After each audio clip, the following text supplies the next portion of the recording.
সামনে রমজান মাস আসতেছে, রমজানের খুবই ফজিলত রয়েছে। কেমন ফজিলত? পয়গম্বর মুহাম্মদ আলাইহিস সালাতু ওয়াস সালাম জানায় দেয় হাদিসের ভিতরে, বুখারী শরীফের 1899 হাদিসের ভিতরে নাম্বারের ভিতরে জানায় দেয় পয়গম্বর জানায় দেয় قال النبي صلى الله عليه وسلم إذا دخل رمضان فتحت أبواب السماء وفي رواية فتحت أبواب الجنة وغلقت أبواب جهنم وسلسلت الشياطين وفي رواية فتحت أبواب الرحمة। পয়গম্বর এই হাদিসের ভিতরে জানায়া দেয়, এ আমার উম্মতের দল, রমজান মাস পাইলা গুনাহ মাফ করাইতে পারলা না, তোমার মতো হতভাগা গোলাম আর কেউ হইতে পারে না। পয়গম্বর জানায়া দেয়, যে ব্যক্তি রমজান মাস পাওয়া গেল ওই ব্যক্তির জন্য রহমত। সামনে রমজান মাস আসতেছে, কেমন বরকতময় রমজান। ইদা দাখলা রমাদান, যখন রমজান মাস আইসা যাবে, ইদা দাখলা রমাদান ফুতিহাত আবওয়াবুস সামাই, আমার আল্লাহ আসমানের রহমতের দরজাগুলো খুলে দেবে। পয়গম্বর জানায় দেয়, وفي رواية فتحت أبواب الجنة, এবং জান্নাতের 8টি দরজা আল্লাহ পাক রব্বুল আলামিন খুলিয়া দিবে। শুধু বান্দা তাই নয়, ওয়াগুল্লিকাত আবওয়াবু জাহান্নাম, এবং জাহান্নামের 7টি দরজা আল্লাহ পাক রব্বুল আলামিন নিজ জিম্মায় বন্ধ করিয়া দিবে। পয়গম্বর জানায় দেয়, আমার উম্মতের দল, শুধু এই কথা শুধু শেষ নয়, ওয়াসুলসিলাতিশ শায়াতিন, এবং শয়তানদেরকে তখন বাঁধে রাখা হবে। এই রমজান মাসে কিন্তু আমাদেরকে কাউকে কিন্তু শয়তান ধোঁকা দিতে পারে না, পারে না। আল্লাহ জানায় দেয়, আমি শয়তানদেরকে আমি শৃঙ্খলাবদ্ধ করে রাখি, পায়ের ভিতরে শিকলি লাগাইয়া আসমানের দিকে আমি লটকাই রাখি। কারণ আমার বান্দা আমার বান্দি যখন ইবাদত করবে রমজান মাসে, আমার ইবাদতের ভিতরে শয়তান যেন বেঘাত না ঘটাইতে পারে। শয়তান, তুমি 11 মাস আমার বান্দা বান্দিকে তুমি ধোঁকা দিতে পারছো, এই একটা মাস তুমি দিতে পারবা না, আমি তোমাকে আবদ্ধ করে রাখলাম। আল্লাহ জানায় দেয়, হে আমার আদরের গোলামের দল, এই রমজান মাস তুমি যখন পায়া গেছো, তুমি পাইছো বরকতময়, তুমি ইবাদত করো। রমজান মাসের রোজা সব থেকে দামি হয়ে যায়, কারণ নামাজ আপনি যদি পড়েন, এই নামাজ কিন্তু মানুষকে দেখানোর জন্য পড়া হইতে পারে কিনা, কিন্তু রমজান মাসের রোজাটা এত দামি, এই রমজান মাস কিন্তু কাউকে রোজা কেউ কিন্তু দেখাইতে পারে না। কারণ আপনি আল্লাহকে সন্তুষ্ট করার জন্য আপনি রোজা রাখতেছেন, আপনি কাউকে দেখানোর জন্য রাখতেছেন না। আপনি রোজা আছেন, মানুষ জানে, কিন্তু আপনি ঘরের ভিতরে আপনি কিছু পেয়ালা পান করতেছেন, কিছু নিয়া আপনি খাইতেছেন, কেউ দেখতেছে না, দেখতেছে কে? আল্লাহ দেখতেছে। আল্লাহকে আপনি ফাঁকি দিতে পারতেছেন না। আল্লাহকে আপনি বলতেছেন, ও দয়ার রব, আমি তোমাকে খুশি করার জন্য, আমি তোমাকে পাওয়ার জন্য আমি এই রমজানের রোজাগুলো রাখলাম। আল্লাহ গো, তুমি আমার রোজাকে কবুল কইরো। ও দয়ার আল্লাহ, ও আকাশের রব, ও জমিনের মালিক, তুমি আমার সব কিছু দেখতেছো, তুমি জাস্টিফাই করতেছো। আল্লাহ গো, আমি রমজানের রোজা আমি তোমাকে দেখানোর জন্য আমি রাখতেছি। আল্লাহ তুমি কবুল করিয়া নাও। আপনি রমজানের রোজা রাখতেছেন, আপনি ইশার সালাতের পর ক্লান্ত অবস্থায় তারাবি পড়তেছেন। এই তারাবি পড়ার দ্বারা আল্লাহর কাছে নফল ইবাদত আপনি করতেছেন, সুন্নাত পড়তেছেন। এর দ্বারা আল্লাহ পাক রব্বুল আলামিন বলতেছে, রে বান্দা, এই একটা মাস তুমি ইবাদত আমার কাছে করতেছো, এই ইবাদত পয়গম্বর পয়গম্বর মুহাম্মদ সাল্লাল্লাহু আলাইহি ওয়াসাল্লাম তোমাকে শিখায়া দিছে এই ইবাদত তোমার গুনাহ মুক্ত তুমি জিন্দেগি করতেছো। কারণ বান্দা তোমাকে আমি 11 মাস খাবার দান করলাম, আমি তোমাকে একটা মাস নিষেধ করলাম। কি সদাকত মে তেরা নাম রহেগা, दुनिया की सदाकत में तेरा नाम रहेगा, सिद्दीक तेरा नाम से इस्लाम रहेगा, सिद्दीक तेरा नाम से इस्लाम रहेगा। दुनिया की अदालत में तेरा नाम रहेगा, दुनिया की अदालत में तेरा नाम रहेगा, फारूक तेरा नाम से इस्लाम रहेगा, फारूक तेरा नाम से इस्लाम रहेगा। दुनिया की सखाअत में तेरा नाम रहेगा, दुनिया की सखाअत में तेरा नाम रहेगा, उस्मान तेरा नाम से इस्लाम रहेगा, उस्मान तेरा नाम से इस्लाम रहेगा। दुनिया की शुजाअत में तेरा नाम रहेगा, दुनिया की शुजाअत में तेरा नाम रहेगा, है गहर तेरा नाम से इस्लाम रहेगा, है गहर तेरा नाम से इस्लाम रहेगा।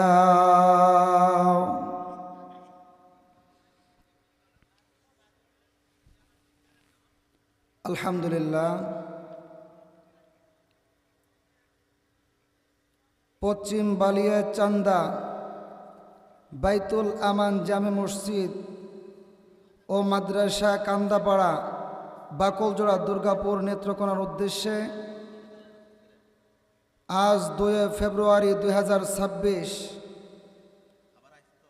বার্ষিক ইসলামী সমাবেশ ও মাহফিলের উদ্যোগে আল্লাহ পাক রব্বুল আলামিন এই স্টেজ থেকে অনেক উলামা একরাম কথা বলছে শুরুর অধিবেশন থেকে এই পর্যন্ত।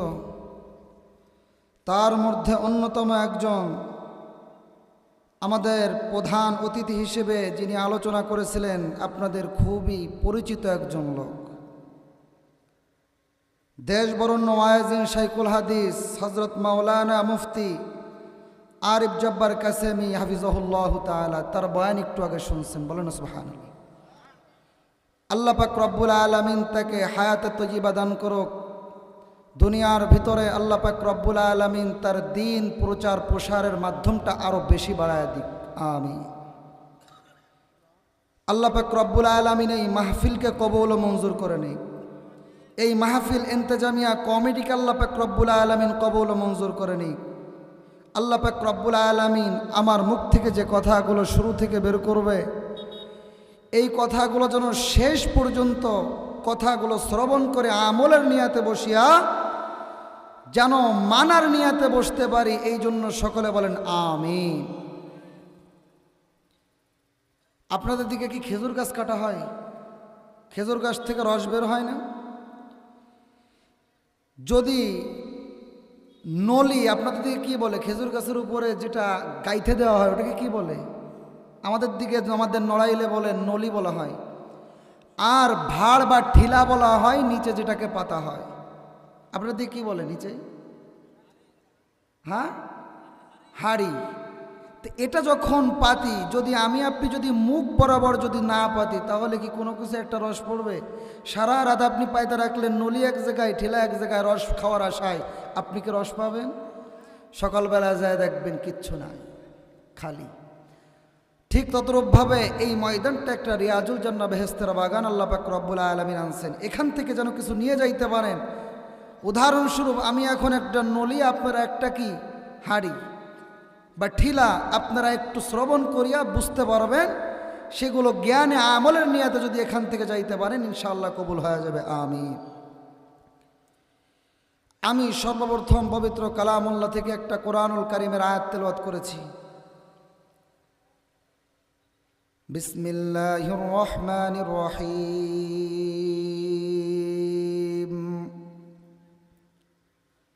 وعباد الرحمن الذين يمشون على الأرض حونا وإذا خاطبهم الجاهلون قالوا سلاما।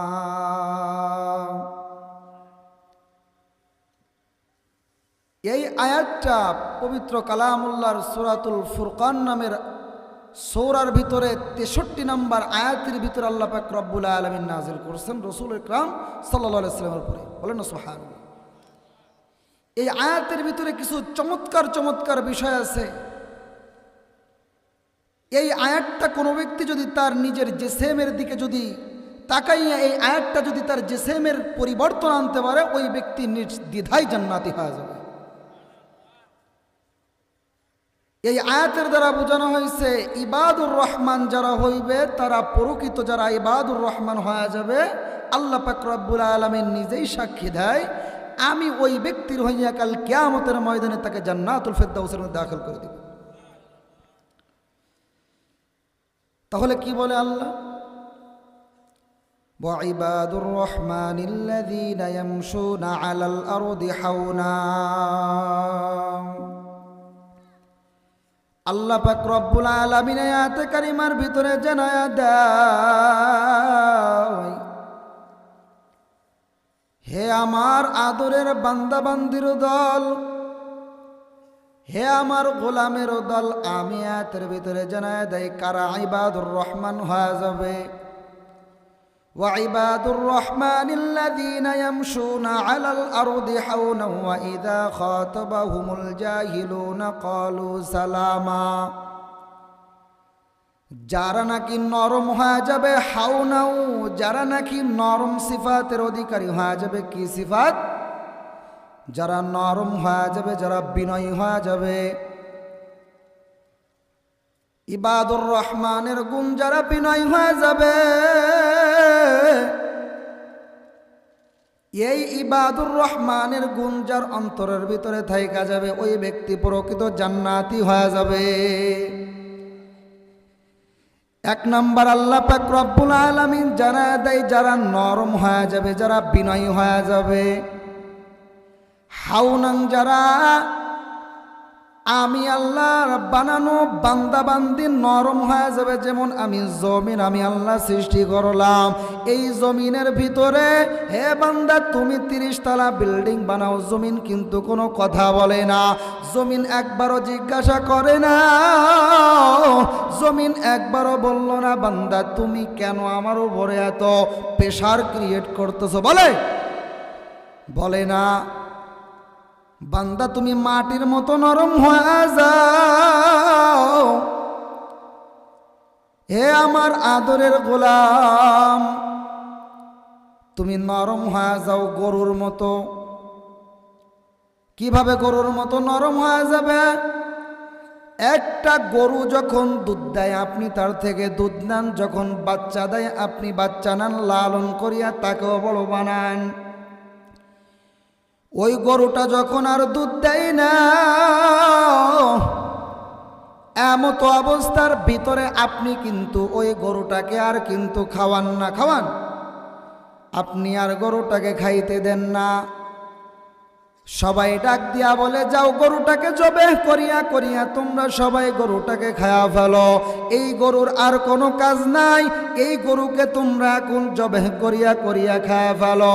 ওই গরু কিন্তু একবার ডাক দিয়া বলল না ও আমার আল্লাহর গোলামের দল, তোমাকেও আল্লাহ বানাইছে, আমাকেও আল্লাহ বানাইছে, আমিও আল্লাহর মাখলুক, তুমিও আল্লাহর মাখলুক, অতএব তুমি আমাকে জবাহ করিয়া খাইতে পারো না, বলে না। তাহলে আল্লাহ পাক রব্বুল আলামিন আশরাফুল মাখলুকাত হিসেবে আমাকে আপনাকে বানাইছেন, কথা সত্য? এই আশরাফুল মাখলুকাত হিসেবে জন্মগ্রহণ করেছে আল্লাহ জানায় দেয় তোমরা বিনয়ী হয়ে যাও। যে ব্যক্তি বিনয়ী হয়ে যাবে ওই ব্যক্তির জন্য ইবাদুর রহমানের গুণটা তার অন্তরের ভিতরে লাইগা যায়। ওই ব্যক্তি অন্তরের ভিতরে লাইগা যখন যায় ওই ব্যক্তি আল্লাহ পাক রব্বুল আলামিন জানায় দেয় কেমন বিনয়ী। হাউনা ওয়া ইযা খাতাবাহুমুল জাহিলুনা ক্বালু সালামা। আল্লাহ জানায় দেয় ওই গোলামের দল এত নরম হয়ে যাবে, তোমাকে বিধর্মীরা তোমাকে গালি দিবে, বিধর্মীরা তোমাকে টিটকারি করবে, তোমাকে তোমার গায়ে থুতু দিবে। খবরদার খবরদার, তুমি তোমার নরম সিফাত, নবীর সিফাতের যে গুণ রয়েছে, নবীর সিফাতের ভিতরে যে নবী যেভাবে নরমতার সহিত চলছে এমন চলবা।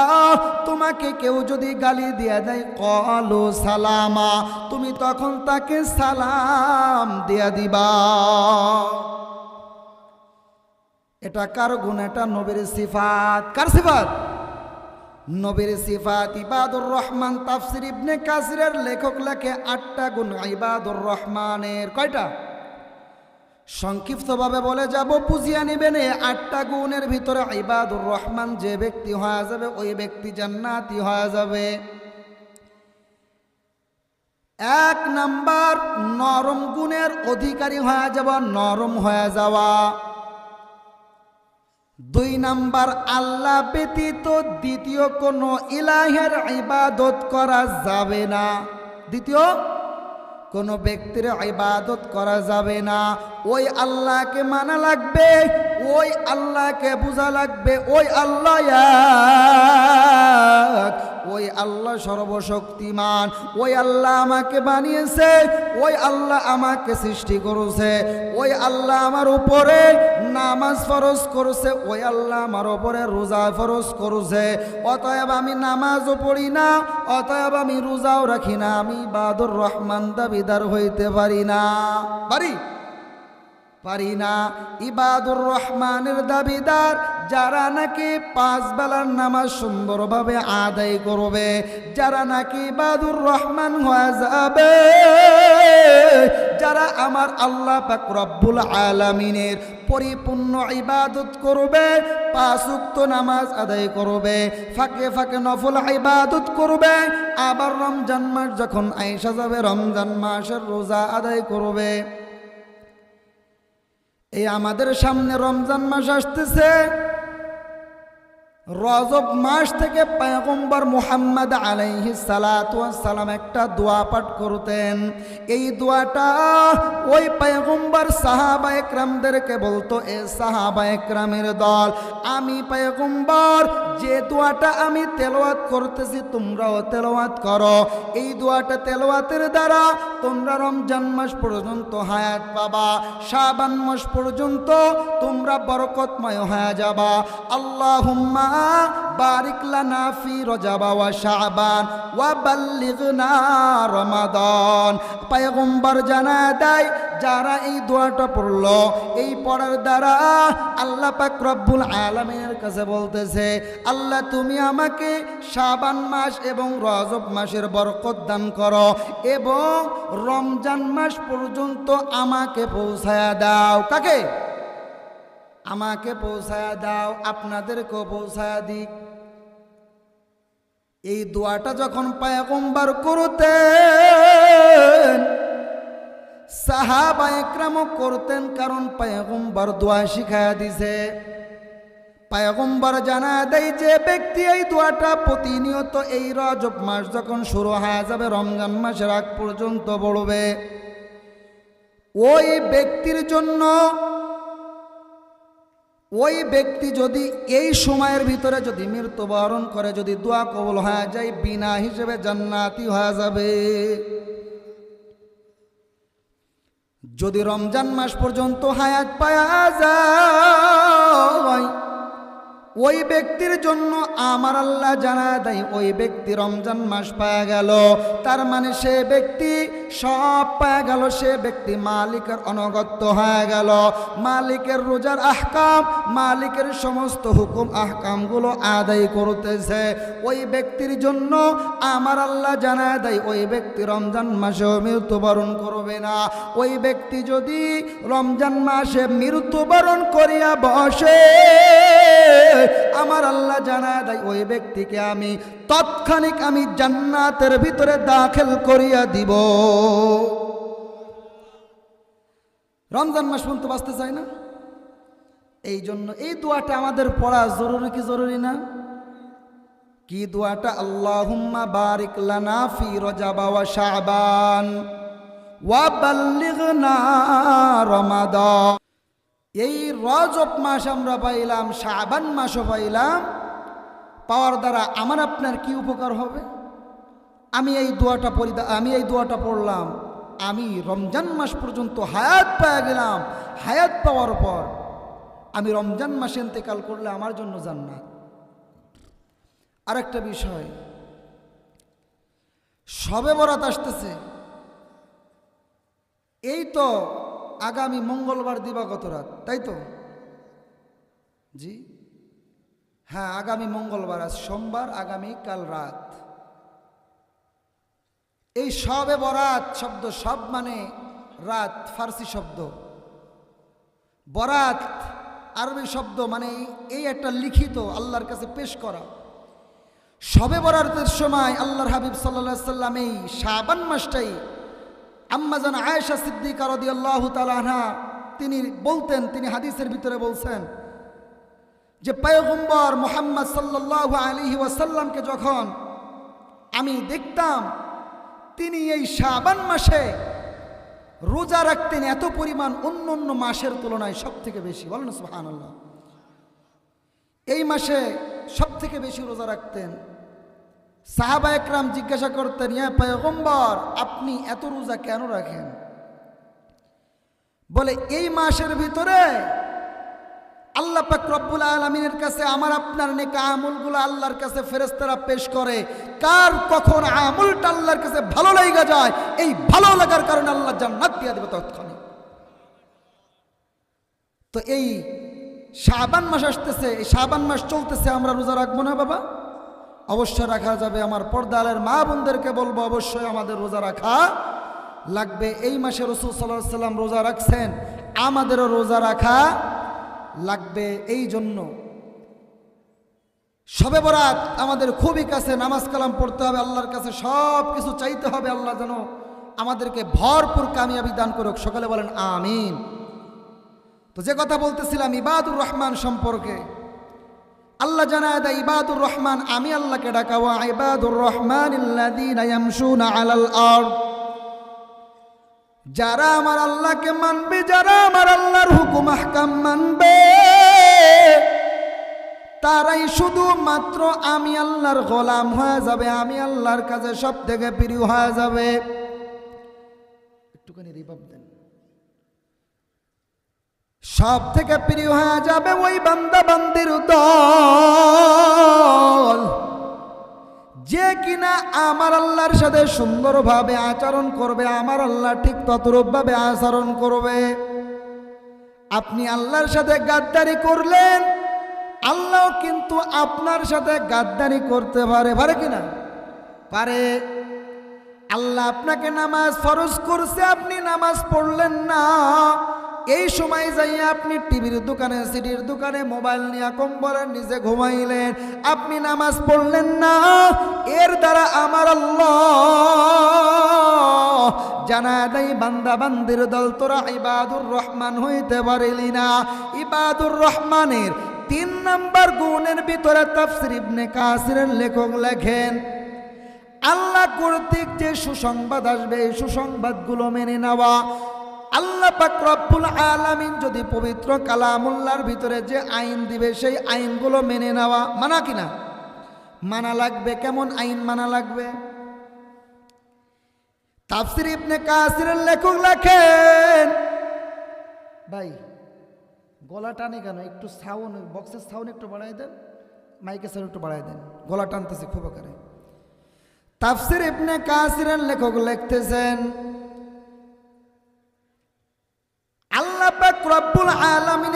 কর্তৃক যে সুসংবাদ আসবে এই সুসংবাদগুলো মেনে নেওয়া।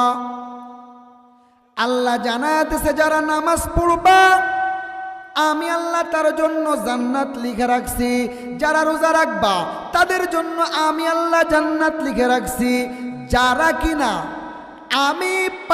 আমি আল্লাহর হুকুম আহকামগুলো যারা পরিপূর্ণ মাইনা নিবা তারা সম্পূর্ণরূপে আমার পেয়ারা হয়ে যাবা। শুধু নামাজ মানবা, তুমি শুধু রোজা মানবা এটা তোমার মানার নাম না। আল্লাহ তাআলা পবিত্র কালামুল্লাহর ভিতরে জানায় দেয় চুরি করা যাবে না, সুদ খাওয়া যাবে না। আমি একটা মানলাম না, এর দ্বারা ঈমানদার না। এর দ্বারা আমি আপনি পরিপূর্ণ ঈমানদার হইতে পারি না। পরিপূর্ণ ঈমানদার হইতে গেলে আল্লাহ পাক রব্বুল আলামিনের পূর্ণ হুকুম মানা লাগবে। আল্লাহ জানায় দেয় যারা কিনা সুদ খাবে তাদের জন্য বড় বড় গুনাহ অপেক্ষা করতেছে। কেমন গুনাহ অপেক্ষা করতেছে আল্লাহ পাক রব্বুল আলামিন জানায় দেয় পবিত্র কালামুল্লাহর ভিতরে বলে বিসমিল্লাহির রহমানির রহিম হাল্লাল্লাহুল বাই'a ওয়া হাররামার রিবা। আল্লাহ পাক রব্বুল আলামিন ব্যবসাকে হালাল করছে, সুদকে হারাম করছে। বান্দা তোমাকে আমি সামর্থ্য দিলাম, তুমি এই সামর্থ্য দিয়া তুমি কি করো? তুমি উপার্জন করো, অন্যের কাছে কাজ করো। খবরদার তুমি সুদের কাতারে যাইও না, তুমি সুদ খাইও না রে বান্দা। তোমাকে আমি এত সুন্দর দুটা হাত দান করলাম, আমি এত সুন্দর তোমাকে পা দান করলাম, তোমাকে জবান দান করলাম, তোমাকে আমি প্রতিবন্ধীও বানাই নাই, তুমি কেন সুদ খাবা? সুদ তো খাইতে হলে প্রতিবন্ধীরা খাইতে হয়, ঠিক কিনা? তারা তো কাজ করতে পারে না, ঠিক কিনা? আমি আজ ময়মনসিংহ থেকে আমি আসতেছি, যখন নড়াইল থেকে রওনা দেওয়ার পথে আমি ময়মনসিংহ যখন নামলাম, দেখে একটা রিক্সা চালক খুবই প্রতিবন্ধী, এইভাবে জুইকা রিক্সা চালাই, তবুও সুদের কাছে যাই না, তবুও হারাম মালের দিকে যাই না, কারণ আল্লাহ পাক রব্বুল আলামিনকে ভয় করে। কিন্তু আমার আপনার মনটা কেমন যেন জুইকা যায়, যে কেমন যেন সুদ খাইতে মন চাই কিনা? যে বৈশা টাকা পামু আর এই টাকা দিয়ে আমি মাংস পোলাও কোরমা খাবো। খবরদার না। সুদ খাওয়া যেমন হারাম কেমন হারাম। কোনো ব্যক্তি যদি সুদ খাওয়া বসে, ওই ব্যক্তি নিজের মায়ের সঙ্গে প্রতিদিন 70 বারের উপরে জিনা করে। শুধু এ কথা বলে শেষ নাই, যারা সুদ খায় তারা প্রতিদিন ঘু যেমন হারাম, ওই ব্যক্তি পায়খানার ঘু সাবায় খায়। কি খায়? পায়খানা খায়, গুও হারাম, সুদও হারাম। আল্লাহ জানায় দেয় হারাম যে ব্যক্তি তার অন্তরের ভিতরে ঢুকাইবে, ওই ব্যক্তি মানুষ হইতে পারে না, ওই ব্যক্তি আমার গোলাম হইতে পারে না। কারণ আমার গোলাম হবে, আমি যেমন পবিত্র আমার গোলামও হবে পবিত্র। এ বান্দা, আমি তোকে 1 ফোঁটা নাপাক পানি দিয়া তোমার মায়ের গর্ভের ভিতরে আমি আল্লাহ তোমাকে বানাইলাম, তোমাকে 10 মাস 10 দিন তোমার মায়ের গর্ভের ভিতরে আমি রাখলাম। আমি আল্লাহর কুদরত তুমি তাকায় দেখো। আমি আল্লাহ তোমাকে ওই গর্ভের ভিতরে তোমার ক্ষুধা লাগতেছে, আমি আল্লাহ খাবারের ব্যবস্থা করে দিলাম। তোমার বান্দা, তোমার নড়াচড়া করতে মন চাচ্ছে, তুমি বড় বড় লাথি দাও, তোমার মা সহ্য করে নাই, তোমার মা কিছুই বলে না। বান্দা, তোমার যখন দুনিয়ার আসার বয়স হয়ে যায়, তুমি ভূমিষ্ঠ হয়ে যাইতেছ, তোমার খাবারের প্রয়োজন। এই খাবার আমি আল্লাহ এমন ভাবে মায়ের দুধের ভিতরে আমি দিয়া দিলাম, স্তনের ভিতরে আমি দিয়া দিলাম। এমন সুন্দর দুধ, এমন সুন্দর, এমন মিষ্টিও না যে তোমার ডায়াবেটিস হয়ে যাবে, এমন গরমও না বাচ্চা তোমার জিহ্বাটা বইরা যাবে, এমন গরমও না যে গরমের দ্বারা তোমার পেটের ভিতরে বিষাক্ত হয়ে যাবে। এমন তোমাকে আমি এত সুন্দর, আমি তোমাকে খাবার পেটের ভিতরে আমি বাইর করিয়া তোমাকে খাওয়াইলাম। ওই আল্লাহর ইবাদত করবা ছাড়া কোন আল্লাহর ইবাদত করবা? ওই আল্লাহর ইবাদত করা লাগবে কিনা? লাগবে? ওই আল্লাহর ইবাদত করা লাগবে। আল্লাহ জানায় দেয় বান্দা তোমাকে আমি বড় বড় মায়া মায়া করিয়া সৃষ্টি করলাম। ও বান্দা আমি তোমাকে দুনিয়ার মধ্যে সৃষ্টি করলাম, তোমাকে আমি জবান দিলাম তোমাকে কথা বলার জন্য, আমার ইবাদত করার জন্য, জিকির করার জন্য, কোরআন তেলাওয়াত করার জন্য। কিন্তু এই জবানটা দিয়া তুমি এমন ফাহেসা কথা বলো, তুমি এমন গীবত শিকায়ত করো, তোমাকে তো আমি জবানটা এই জন্য দিই নাই। দিছে জবান কিসের জন্য? ওই মালিকের জিকির করার জন্য, জবান কোরআন তেলাওয়াত করার জন্য। জবান দিয়া ভালো ভালো মানুষকে দিন প্রচার প্রসার করবেন, এই জন্য আল্লাহ জবান দান করছে। আশরাফুল মাখলুকাত হিসেবে আমাকে আপনাকে আমার আল্লাহ বানাইলেন। আমার আল্লাহ জানায় দেয় আমি আল্লাহ আশরাফুল মাখলুকাত হিসেবে বানাইলাম তোমাকে। আমি এক রাতের ভিতরে আসতে 40,000 মাখলুকাত আমি আল্লাহ বানাইলাম, আর এক রাতের ভিতরে আসে 80,000 থেকে তার থেকে বেশি আমি মাখলুকাত বানাইলাম। এই মাখলুকাত গুলা একটাও কথা বলতে পারে না, কখনো আল্লাহর কাছে অভিযোগ করে নাই। কিন্তু বান্দা আমি তোমাকে জ্ঞান দান করলাম, আকল দান করলাম, হাইওয়ানের নাতেক হিসেবে আমি তোমাকে পাঠাইলাম, আমি তোমাকে জবান দিলাম, আমি তোমাকে বুদ্ধি দান করলাম। বান্দা আমি এটাও জানাই দিছি যে আকল দিয়া তুমি জান্নাত চিনবা, তুমি এই আকল দিয়া জাহান্নাম চিনবা। ফারিকু ফিল জান্নাতি ওয়া ফারিকু ফিস সাঈর। আল্লাহ জানায় দেয় তুমি এই আয়াতের দিকে তাকায় তাকায় দেখো, আমি আল্লাহ তোমাকে সুন্দর একটা মেধা দান করলাম।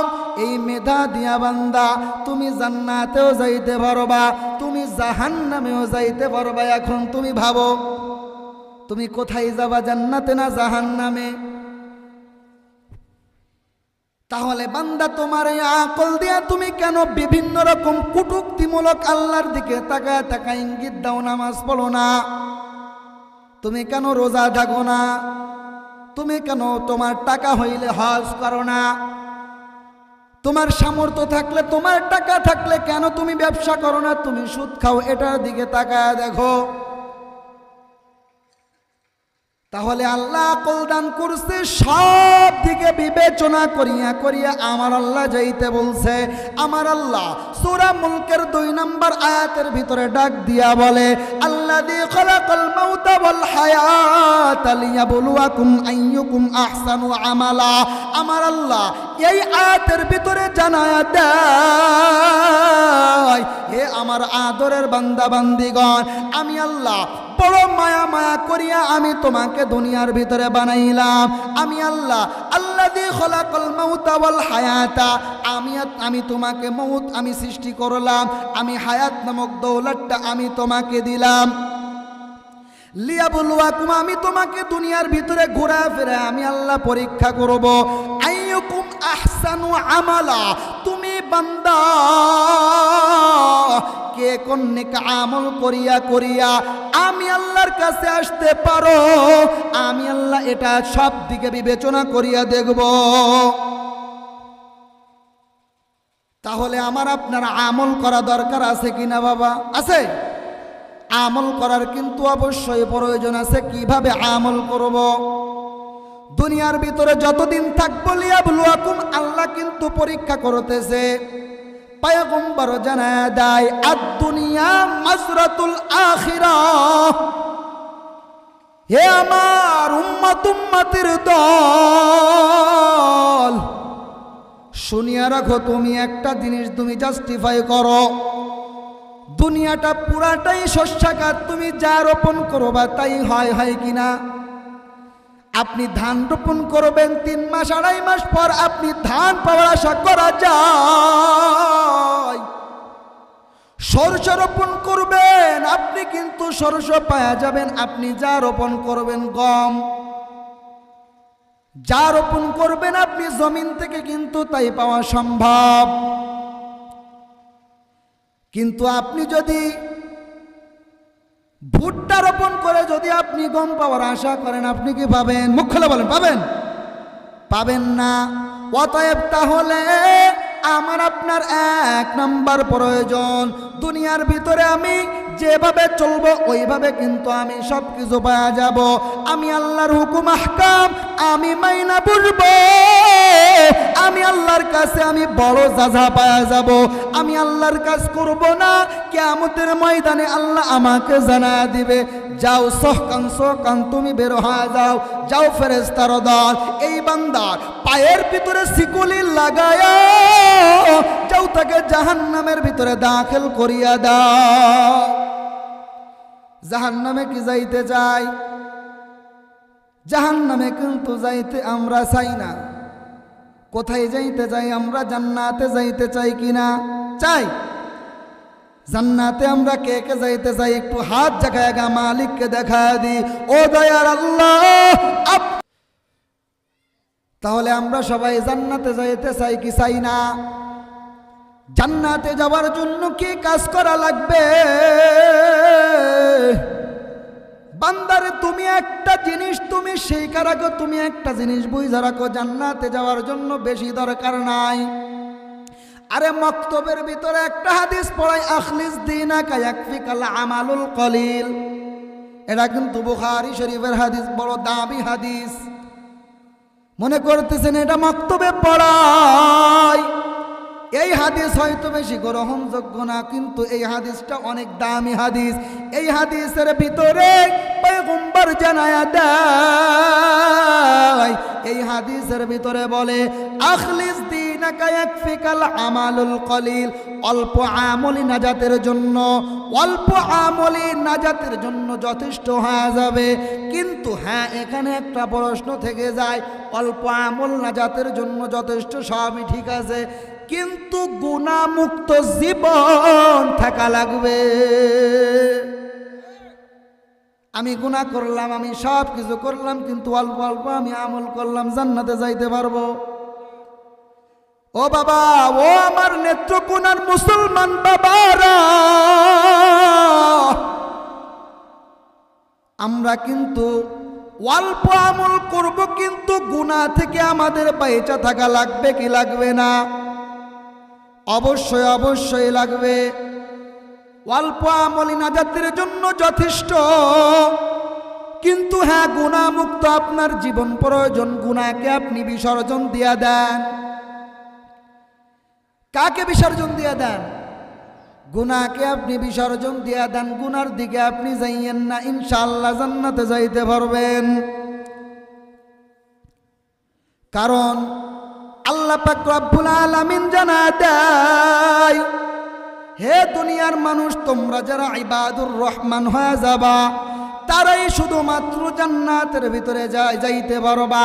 আমি আল্লাহকে মানো, আমি আল্লাহর হুকুম আহকামগুলো মাইনা চলো, ইনশাআল্লাহ আমি আল্লাহ কাল কিয়ামতের ময়দানের ভিতরে আমি আল্লাহ সাক্ষী থাইকা তোমাকে জান্নাতের ভিতরে দাখিল করব।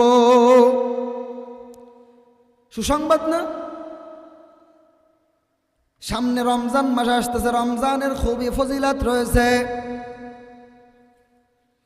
কেমন ফজিলাত? পয়গম্বর মুহাম্মদ আলাইহিস সালাতু ওয়াস সালাম জানায় দেয় হাদিসের ভিতরে, বুখারী শরীফের 1899 হাদিসের ভিতরে, নাম্বারের ভিতরে জানায় দেয় পয়গম্বর জানায় দেয়, قال النبي صلى الله عليه وسلم إذا دخل رمضان فتحت أبواب السماء وفي رواية فتحت أبواب الجنة وغلقت أبواب جهنم وسلسلت الشياطين وفي رواية فتحت أبواب الرحمة।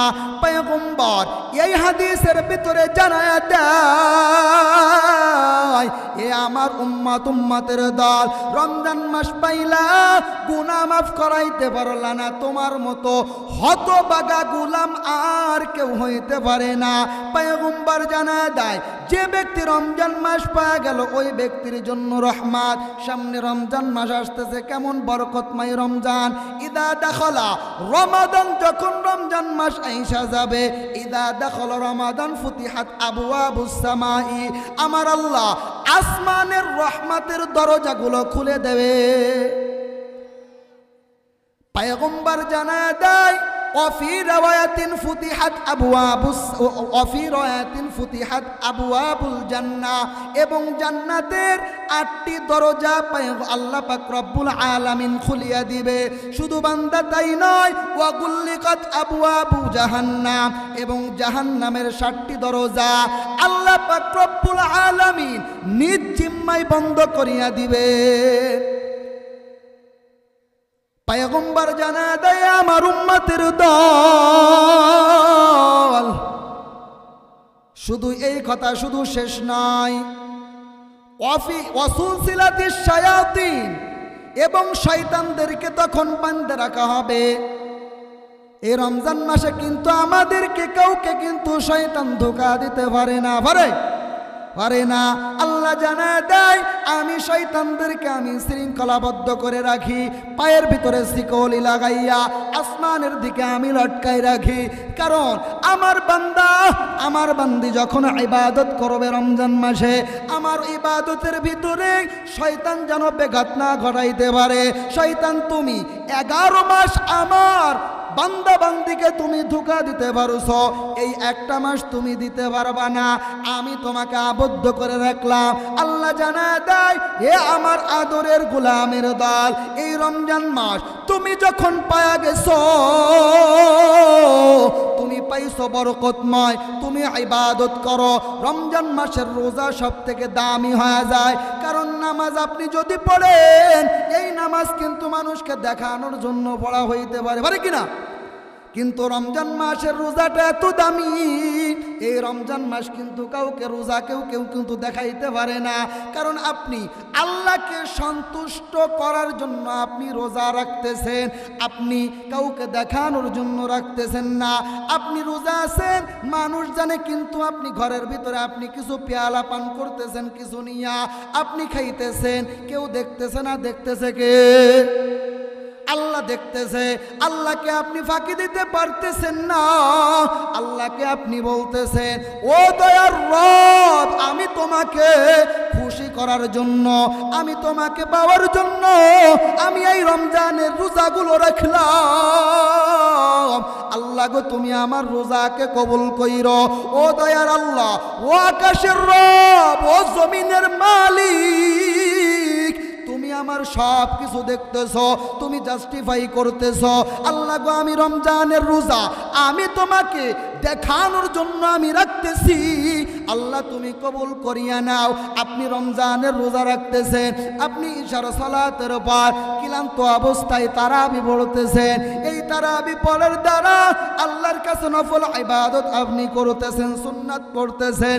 এর দ্বারা আল্লাহ পাক রব্বুল আলামিন বলতেছে রে বান্দা, এই একটা মাস তুমি ইবাদত আমার কাছে করতেছ, এই ইবাদত পয়গম্বর মুহাম্মদ সাল্লাল্লাহু আলাইহি ওয়াসাল্লাম তোমাকে শিখায়া দিয়েছে। এই ইবাদত তোমার গুনাহমুক্ত তুমি জিন্দেগি করতেছ। কারণ বান্দা তোমাকে আমি 11 মাস খাবার দান করলাম, আমি তোমাকে একটা মাস নিষেধ করলাম। কয়টা মাস? কয়টা? একটা মাস ছায়া নিলাম। কিন্তু আমাদের দেশের মুসলমান বাঙালি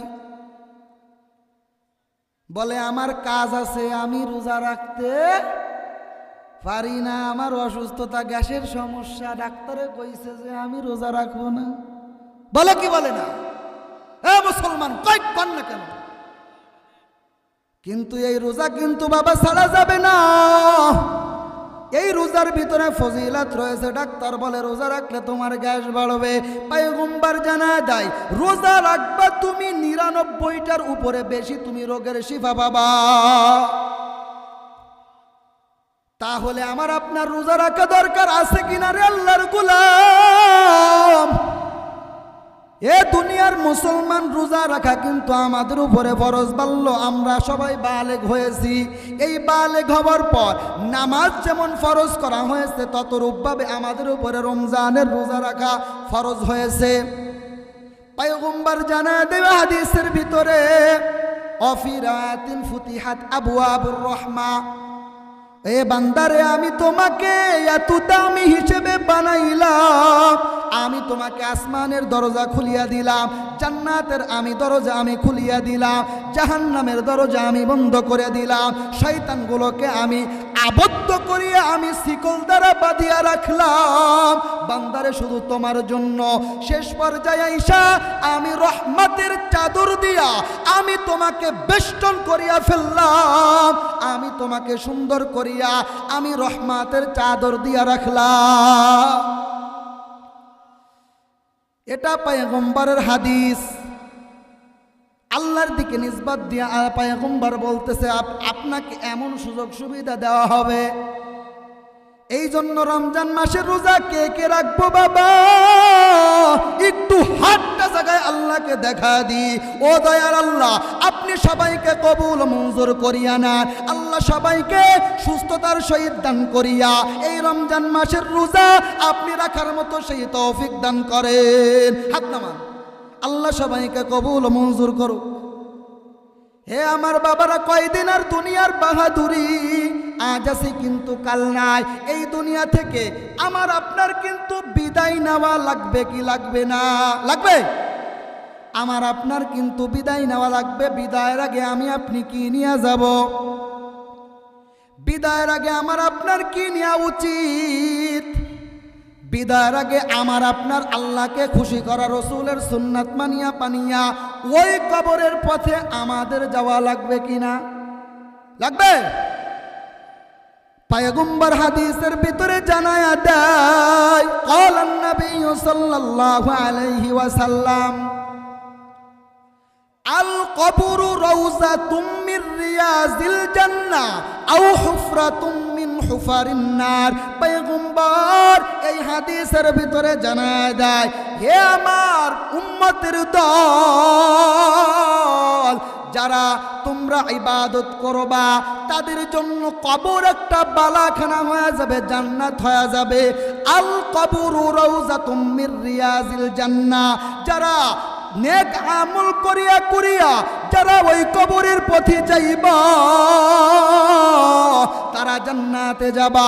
যারা বদ আমল করিয়া করিয়া ওই মালিকের কাছে হাজির হয়ে যাবা তাদের জন্য আও হুফরাতুম মিন হুফারিন নার, বলেন নাউযুবিল্লাহ, তাদের জন্য কবরটা এমন একটা কুয়া হয়ে যাবে, এই কুয়ার ভিতরে আপনি পড়বেন তো আপনার জীবন শেষ।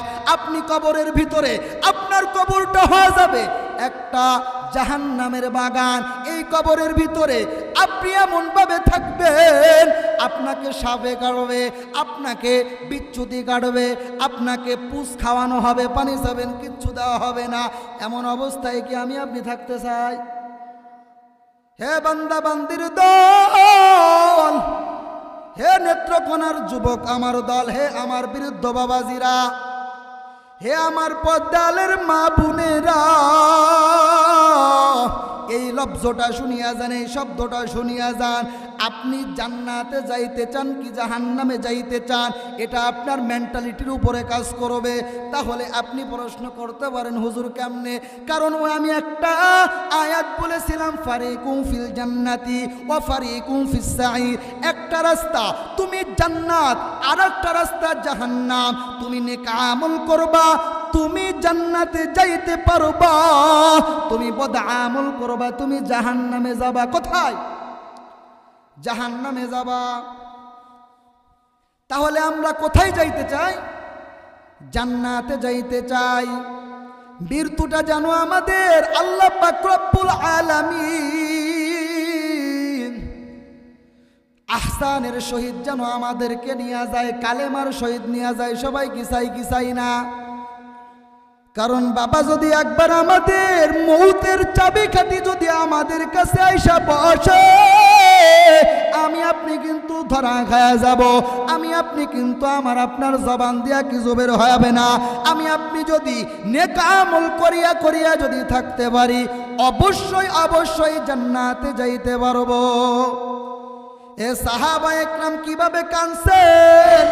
সাহাবা একরাম পয়গম্বরের কাছে কাঁদতে কাঁদতে গড়াগড়ি করিয়া ফেলছে, ও দরের ও পয়গম্বর, কবরের ভয়ঙ্কর আযাব আমি কিভাবে সহ্য করব? আমি কিভাবে ওই কবরের ভিতরে থাকবো? ও পয়গম্বর, আমার থাকার কোনো অবস্থা থাকবে না। পয়গম্বর মুহাম্মদ সাল্লাল্লাহু আলাইহি ওয়াসাল্লাম হযরত আম্মা জান আয়েশা রাদিয়াল্লাহু তাআলা আনহার হুজরায় ঘুমাইতেছে। এমতো অবস্থার ভিতরে পয়গম্বর মসজিদে নববীর পাশে ছিল ওই আম্মা জান আয়েশা রাদিয়াল্লাহু তাআলা আনহার হুজরা। এই হুজরার পাশে পয়গম্বর ঘুমাছে। এমতো অবস্থার ভিতরে পয়গম্বর আওয়াজ পাইল, মসজিদের নববীর ভিতর থেকে গুনগুন করিয়া কান্নার আওয়াজ আসতেছে। এত রাত হয়ে গেল, কে কান্না করে, কে কান্না করে? পয়গম্বর এবার ভাবতেছে কে কান্না করে, একটু দেখে আসি। পয়গম্বর হুজরা থেকে বের হইয়া এবার মসজিদে নববীর দিকে যখন যায়, মসজিদে নববীর ভিতরে যাওয়ার পর পিছন দিয়া তাকায় দেখে ঝাপসা ঝাপসা দেখা যায় কে কান্না করতেছে। পয়গম্বর আর কিছু না পাইবা দূরের দিকে তাকায় দেখে কেউ না 10 জন সাহাবা একরাম যারা সার্টিফিকেট পেয়ে গেছে জান্নাতের, তার ভিতরে হযরতে আবু বকর রাদিয়াল্লাহু তাআলা আনহু। এই আবু বকর রাদিয়াল্লাহু তাআলা আনহুকে দেখিয়া পয়গম্বর অপেক্ষা আছে কখন নামাজ শেষ হয়ে যাবে। আবু বকর নামাজ শেষ হয়ে গেল, পিছনে তাকায় দেখে পয়গম্বর এবার ডাক দিয়া বলে, পয়গম্বর আপনি কখন আসলেন? জানায়া দেন, জানায়া দেন। পয়গম্বর এবার জানা দিল, ও আমার সাহাবা, তুমি কেন মসজিদ নববীর ভিতরে কান্না করতেছো? জানায়া দাও, জানায়া দাও। ও আবু বকর, তোমাকে না আল্লাহ জান্নাতে সার্টিফিকেট দেয়া দিছে, তোমার শুধু মউত নামক পর্দাটা তোমার বাকি। এই মউতের পরে তুমি বিনা হিসেবে তুমি জান্নাতের ভিতরে দাখিল হয়ে যাবা। তাহলে আবু বকর তুমি কেন কান্না করতেছো? জানায় দাও, জানায় দাও। এবার আবু বকর জানায় দেয়, ও আমার পয়গম্বর, আমি কান্না করতেছি কারণ আল্লাহ জানায় দেয় যে এত সুন্দর একটা আয়াত আল্লাহ জানায় দেয়। আমি তার আগে একটা বিষয় বলি। আবু বকর বলতেছে, ও পয়গম্বর আমার, জানেন আমি একজন কাপড় ব্যবসায়ী, এই কাপড় পরি আমি বিক্রি করিয়া করিয়া আমার পরিবার চালাই, আমার আত্মীয় স্বজন চালাই, আমি নিজে খাই, আমার সন্তানদেরকে খাওয়াই। তাহলে আবু বকর কেন কাঁদতেছো বলো? বলে, পয়গম্বর আমার, আমি কান্না করতেছি। আমি কিছুদিন আগে একটা বৃদ্ধা মহিলার কাছে আমি একটা কাপড় বিক্রি করেছিলাম। এই কাপড়টা আমাকে আজ আসিয়া আমাকে ডাক দেয়া বলে, ও আবু বকর, তোমার কাপড় আমার পছন্দ হয় নাই, তুমি ফেরত নিয়ে নাও। তোমার কাপড় আমার কাছে ভালো লাগে না, তুমি ফেরত নিয়ে নাও। ও পয়গম্বর আমার, আমাকে যখন কাপড়ের কথা বলল আমি ব্যাগ নিয়ে নিলাম। আমি ওই মহিলা, ওই মাটা যখন ফেরার পথে চলিয়া যায়, আমি ডাক দিয়া বলে, কেন তুমি আমার কাপড়টা ফেরা দিলা মা? বলো। বলে, আমার আগে ভালো লাগছিল, আমার এখন ভালো লাগে নাই, তাই আমি ফিরাইয়া দিলাম। পয়গম্বর এবার জানা দেয়, তাহলে আপনি কেন কাঁদতেছেন? এটা তো ভালো খবর, তার পছন্দ হয় নাই, সে নিয়ে নাই, তাতে কি হয়েছে?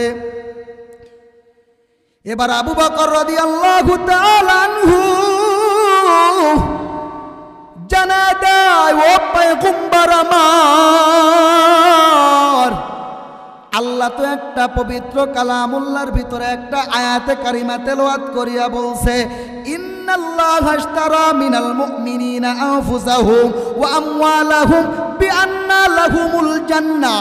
ও পয়গম্বর আমার, এই আয়াতের ভিতরে আল্লাহ জানায় দেয়, বান্দা তোমার যত নেক আমল তুমি করবা, তোমার নেক আমল আমার কাছে বিক্রি করিয়া দিবা, এর কারণে আমি তোমাকে জান্নাত দিয়া দিব। ও পয়গম্বর, আল্লাহ তো এই আয়াতে কারিমা তেলাওয়াত করে দিয়েছেন, ঠিক আছে। পয়গম্বর এবার জানায় দেয়, তাহলে তো আল্লাহ সুসংবাদ জানায় দিছে, তাহলে বলো তুমি কেন কান্না করতেছো? বলে, ও পয়গম্বর আমার তো এখানে ভয়। কেমন ভয়? কারণ আল্লাহ জানায় দিয়েছে যে ইন্নাল্লাহা আশতারা মিনাল মুমিনিনা আনফুসাহুম ওয়া আমওয়ালাহুম বিআন্না লাহুমুল জান্নাহ। আল্লাহ যদি কাল কিয়ামতের ময়দানে ডাক দিয়া বলে, ও আবু বকর, তোমার নেক আমল আমার কাছে পছন্দ হয় নাই, তোমার নেক আমল তোমার কাছে ফেরত নিয়ে নাও আর আমার জান্নাতটা আমাকে ফিরায় দাও। ও পয়গম্বর আমার, কিয়ামতের ময়দানে আমার কি অবস্থা হবে জানায় দেন। পয়গম্বরও কান্না করে, এইদিকে আবু বকরও কান্না করে। আবু বকর এক পর্যায়ে বেহুশের পথে হয়ে যায়। পয়গম্বর এবার বুঝ দেয়, ও আবু বকর, ও আমার সাহাবা, তুমি কান্না করিও না। আল্লাহ যখন তোমাকে সার্টিফিকেট দিয়েছে, অবশ্যই তুমি জান্নাতি হয়ে যাবা, কান্নার কোনো প্রয়োজন নাই। কারণ তোমার মতো আবু বকর কিয়ামত পর্যন্ত আর একটা আবু বকর হইতে পারবে না। কারণ তোমার আল্লাহর প্রতি ভয়, আল্লাহর প্রতি তোমার এত আগ্রহ, তুমি এটা বের করলা কিভাবে যে তোমার কাল কিয়ামতের ময়দানে কাপড় বিক্রি করার মতো করবে? না না না, আমার আল্লাহ এত দয়ার আল্লাহ, আমার আল্লাহ জানা দেয় যে গোলামের দল, আমার নাম রহমান, আমার নাম রহিম, আমার নাম মালিক, আমার নাম কুদ্দুস, আমার নাম সালাম, আমার নাম সত্তার, আমার নাম সব আমি যখন মাফ করিয়া শুরু করব, আমি আল্লাহ জানায় দেয়, আমি তখন সত্তারের চাদর দিয়া আমি আল্লাহ সবাইকে মোড়ায় নিব। কোন চাদর দিয়া মোড়াবে? মুখ খুলে বলেন, কোন চাদর দিয়া? কোন চাদর? সত্তার নামের চাদর দিয়া মোড়ায় নেবে আমার আল্লাহ। তাহলে ওই আল্লাহকে চিনা প্রয়োজন আছে কিনা? আছে। ওই আল্লাহকে চিনা লাগবে, আল্লাহর পরিচয় আমাদের অন্তরে থাকা লাগবে কিনা? লাগবে। কারণ মরা যখন লাগবে, ওই 3.5 হাত ঘরের ভিতরে আমাদের ঘুমানো লাগবে কিনা? লাগবে। যদি 3.5 হাত ওই কবরের ভিতরে যদি আমি আপনি ঘুমায়া যাই, প্রশ্ন হবে কয়টা? কয়টা? মুখ খুলে বলেন। মুরব্বীরা জোরে বলেন, কারণ সিরিয়াল আসতে পারে। যুবকরাও জোরে বইল, তোমার মতো কত যুবকের লাশ। আজ আমি নড়াইল থেকে আসার সময় তাকায় দেখি আমাদের যে পদ্মা সেতু এক্সপ্রেস, যে পদ্মা সেতু যে একটা ব্রিজ রয়েছে, এই ব্রিজের আগে আমি তাকায় দেখলাম একটা বাস, একটা মাইক্রো, দুইজন সংঘর্ষ হইয়া একদম মাইক্রোটা বেঁকায় গেছে সামনের থেকে, বাসটাও কেমন ড্রাইভারের পাশ থেকে কেমন বেঁকায় গেছে। ড্রাইভার শুনলাম নিশ্চিত মৃত্যুবরণ করেছে। ওই ড্রাইভার ছিল যুবক। কি ছিল? তোমার আমার যুবকের কিন্তু মৃত্যুর খবর প্রতিনিয়ত আসে। তোমার আমার কিন্তু মরা লাগতেও পারে, পারে কিনা? 1 সেকেন্ডের নাই কোনো ভরসা। আছে? 1 সেকেন্ডের নাই কোনো ভরসা বাবা। ও বাবা, আমাদের সবার কিন্তু মরা লাগবেই, লাগবে। লাগবে কিনা? লাগবে। মরার জন্য কি প্রস্তুতি নিছো একটু জানাইবানি? ভালো কোনো নেক আমল আছে? বলতে পারবো হুজুর আমার জীবনে আমি যত নামাজ পড়েছি সব নামাজ কবুল হয়েছে, বলতে পারবেন? কেউ কিন্তু আমরা বলতে পারবো না। অতএব আমরা কিসের জমিদারি দেখাই? আমাদের দুনিয়ার ভিতরে টাকা আছে, আমাদের পয়সা আছে, আমাদের অর্থ সম্পদ সব কিছু আছে। কিয়ামতের ময়দানে এটা আপনার কোনো প্রমাণ না।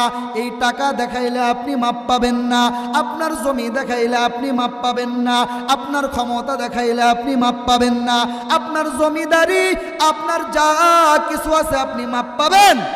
পাবেন না, শুধু মাপ পাবেন নেক আমল যারা করিয়া যাবে, যারা আল্লাহ খাঁটি আশিকিন খাঁটি জাকিরিন হয়ে যাবে, তারাই শুধু কিয়ামতের ময়দানে রাজত্ব করবে। কারা রাজত্ব করবে? যারা নেক আমল করবে, তারা বাদশাহী শহীদ নেক আমল যারা করিয়া গেছে, গুনাহ করে নাই, অল্প আমল করেছে। আল্লাহ যদি জবাব দিয়া বলে, গোলাম আমার জন্য তুমি কি আনছো জানায় দাও, জানায় দাও, তখন আপনি বলবেন, আল্লাহ গো গুনাহ থেকে মুক্ত ছিলাম, অল্প কিছু নেক আমল করছি, কবুল হয়েছে কিনা জানি না। আল্লাহ ডাক দিয়া বলবে, এ গোলামের দল, তোমার যাও, আমি আল্লাহ নির্দ্বিধায় আমি আল্লাহ তোমাকে রহমতের চাদর দিয়া বেষ্টন করিয়া আমার রহমান নামের ওসিলা করিয়া আমি আল্লাহ ক্ষমা করিয়া দিলাম। ক্ষমা করার মালিককে? মুখ খুলে বলেন। ক্ষমা করার মালিক একজন, কে? আমার আল্লাহ। অতএব কবরের চিন্তা নয়। এ যুবক আমার ভাই, এ আমার বিরুদ্ধ বাবাজিরা, কবরের চিন্তা আমাদের আনা লাগবে। কারণ ওই চার বিহারার ওই যদি আমি আপনি যদি ওই খাটিয়ায় যদি একবার উঠা বসি, তাহলে কিন্তু আমাদের খবরদারি শেষ। শেষ কিনা? আমাদের জমিদারি শেষ, আমাদের অর্থ সম্পদ টাকা পয়সা সব কিছু শেষ হয়ে যাবে।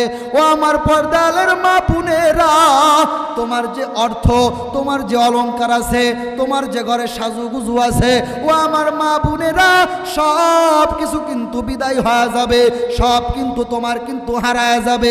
তুমি মৃত্যুবরণ করবা, তোমার কাছ থেকে সব থেকে খুইলা নিবে। তুমি আজ পর্যন্ত এখন স্বর্ণের দাম চলতেছে প্রায় 1 লক্ষ, প্রায় 80-90 না 2 লক্ষ, কত টাকা মনে হয়? হ্যাঁ, 2,26,000। তুমি টাকা মুরগি বেচা টাকা তুমি গুছাও, তুমি ডিম বেচা টাকা গুছাও, তুমি 2টা পাটকড়ি বেচা টাকা গুছাও, তুমি সব কিছু গুছাও, গুছায় তুমি জমিদারি করিয়া তুমি অল্প অল্প সঞ্চয় করিয়া তুমি একটা রূপার বালা বানাইলা, স্বর্ণের বানা বানাইলা, তুমি সব কিছু নিজে পরিধান করো। একদিন রাতে তুমি ঘুমায়ছো, এই ঘুমানো অবস্থার ভিতরে হঠাৎ করে তাকায় দেখতেছো তুমি মৃত্যুবরণ হয়ে গেছো। সবই স্বপ্নের মতো দেখতেছো, তুমি তোমার গা থেকে সব কিছু খুইলা নেয়, কে নাই? তোমার আপনজন, তোমার আপন মেয়ে, তোমার আপন সব কিছু আপন, তোমার মা তোমার কাছ থেকে বেলেট দিয়া কাইটা জামা নিয়ে যায় কিনা? যাই তুমি দেখতেছো তোমার একদম কাছের লোক। অতএব সব বেঈমান, শুধু একমাত্র মোহাব্বতের মালিককে আল্লাহ, ওই আল্লাহকে তুমি বিশ্বাস করো, ওই আল্লাহর প্রতি ঈমান আনো। কারণ ঈমান 3 জিনিসের নাম। কয় জিনিসের নাম? ঈমান 3 জিনিসের নাম। 1 নাম্বার ইকরার বিল লিসান। 1 নাম্বার ইকরার বিল লিসান মানে আপনি জবান দিয়ে স্বীকার করতেছেন। 2 নাম্বার ওয়া তাসদীক বিল জিনান, আপনি অন্তর দিয়ে আপনি সেটা কি করতেছেন?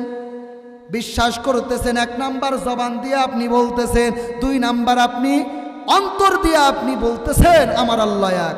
3 নাম্বার ওয়া আমাল বিল আরকান, 3 নাম্বার হচ্ছে আপনি আমলের দ্বারা আপনি সব কিছু দেখায় দিচ্ছেন। 5 বেলার নামাজ পড়তেছেন, আপনি রোজা রাখতেছেন, আপনার রসুলের দাড়ি আপনি নিজের যে সেমের ভিতরে লাগাইলেন, আপনি সুদ খাইলেন না, আপনি ঘুষ খাইলেন না, আপনি সব কিছু থেকে মুক্ত। তাহলে আপনি কি দাবি করতে পারেন? 1 নাম্বার আল্লাহর গোলাম। এই যে ব্যক্তি আল্লাহর গোলাম হইবে, ওই ব্যক্তির জন্য জান্নাত নির্দ্বিধায়। ঠিক কিনা? জান্নাতে যাওয়ার জন্য বেশি আমল প্রয়োজন নাই, গুনাহ ছাড়তে হবে। কি ছাড়তে হবে বাবা? গুনাহ ছাড়তে হবে। গুনাহমুক্ত জীবন যদি আমাদের একবার যদি পরিবর্তন করতে পারি, তাহলে দেখবেন আমাদের এক পর্যায়ে সব কিছু আমাদের হয়ে যাবে। অতএব মরা কিন্তু আমাদের লাগবেই, কারণ আল্লাহ জানায় দেয় কুল্লু নাফসি যায়িকাতুল মাউত, ম্যান ইজ দ্য মর্টাল, আমরা সকলে মরণশীল, আমাদের সবার কিন্তু মরা লাগবে। ও আমার বাবা, ও আমার বৃদ্ধ বাবারা, তোমারও মরা লাগবে, তোমার যে ছোট সন্তান তারও মরা লাগবে, তোমার নাতিরও মরা লাগবে, তোমার পুত্নীরও মরা লাগবে, তোমার স্ত্রীরও মরা লাগবে। ও আমার মা বোনেরা, তুমি ভাবতেছো আমি বাড়ির মালিক, আমি সব কিছুর মালিক, আমি দুনিয়ার জমিনে বাইচা থাকবো, আমি সারা জীবন থাকবো। না না রে বাবা, ও মামা, না না, তুমি থাকতে পারবা না, তোমার জীবনটা কিন্তু শেষ হয়ে যাবে। অতএব তোমার জীবনটা আম্মা জান ফাতেমার মতো বানাও, তোমার জীবনটা তুমি ওই আয়েশা রাদিয়াল্লাহু তাআলা আনহার মতো বানাও, তোমার জীবনটা তুমি খাদিজা রাদিয়াল্লাহু তাআলা আনহার মতো বানাও, তোমার জীবনটা তুমি সুমাইয়া রাদিয়াল্লাহু তাআলা আনহুর মতো বানাও। ও আমার বাবারা, ও আমার যুবক ভাইরা, তোমার জীবনটা তুমি ওমরের মতো বানাও, তোমার জীবনটা তুমি আবু বকরের মতো বানাও, তোমার জীবনটা তুমি উসমানের মতো বানাও, তোমার জীবনটা তুমি হযরতে হানজালার মতো বানাও, তোমার মতো ওই ছোট্ট তলহার মতো বানাও, তোমার জীবনটা তুমি আশিক নবী যেভাবে পয়গম্বরকে ভালোবাসছিল ওইভাবে তুমি তোমার জীবনটাকে গইড়া ফেলাও। কিসের মতো করতে হবে? সাহাবায়ে কেরামদের মতো করতে হবে। মা বোনদেরকে বলতেছি, ও আমার মা, তোমার জীবনটা ওই রকম ওই ফাতেমার মতো তোমার জীবনটা তুমি গড়িয়া ফেলো। কারণ আম্মাজান ফাতেমাও ইন্তেকাল হয়ে গেছে, তোমারও কিন্তু মরা লাগবেই, লাগবে, লাগবে কিনা? লাগবে। আম্মাজান ফাতেমা সে রমজান মাসে বিদায় হয়ে গেছে। কোন মাস? রমজান মাসে বিদায় হয়ে গেছে। মারা একটু ধ্যান দিয়ে শুনবেন, বিদায় কিন্তু আমাদের সবার হওয়া লাগবে, কিন্তু কি নিয়ে যাব? আমলের গাঠি আমাদের আছে কিনা এটা আমাদের এক নাম্বার দেখার প্রয়োজন। ইয়া ফাতিমা তু আনকিজি নাফসাকি মিনান নার, এ ফাতেমা তুমি মৃত্যুবরণ হয়ে যাবা। ইয়া ফাতিমা তু আনকিজি নাফসাকি মিনান নার, তোমার কবরের আযাব হবে, তোমার কবরের আযাব তোমার নিজেরই কন্ট্রোল করতে হবে। ফাতেমা তুমি যদি নেক আমল কইরা যাও, কবর তোমাকে আহলান সাহলান মারহাবা স্বাগতম দিবে।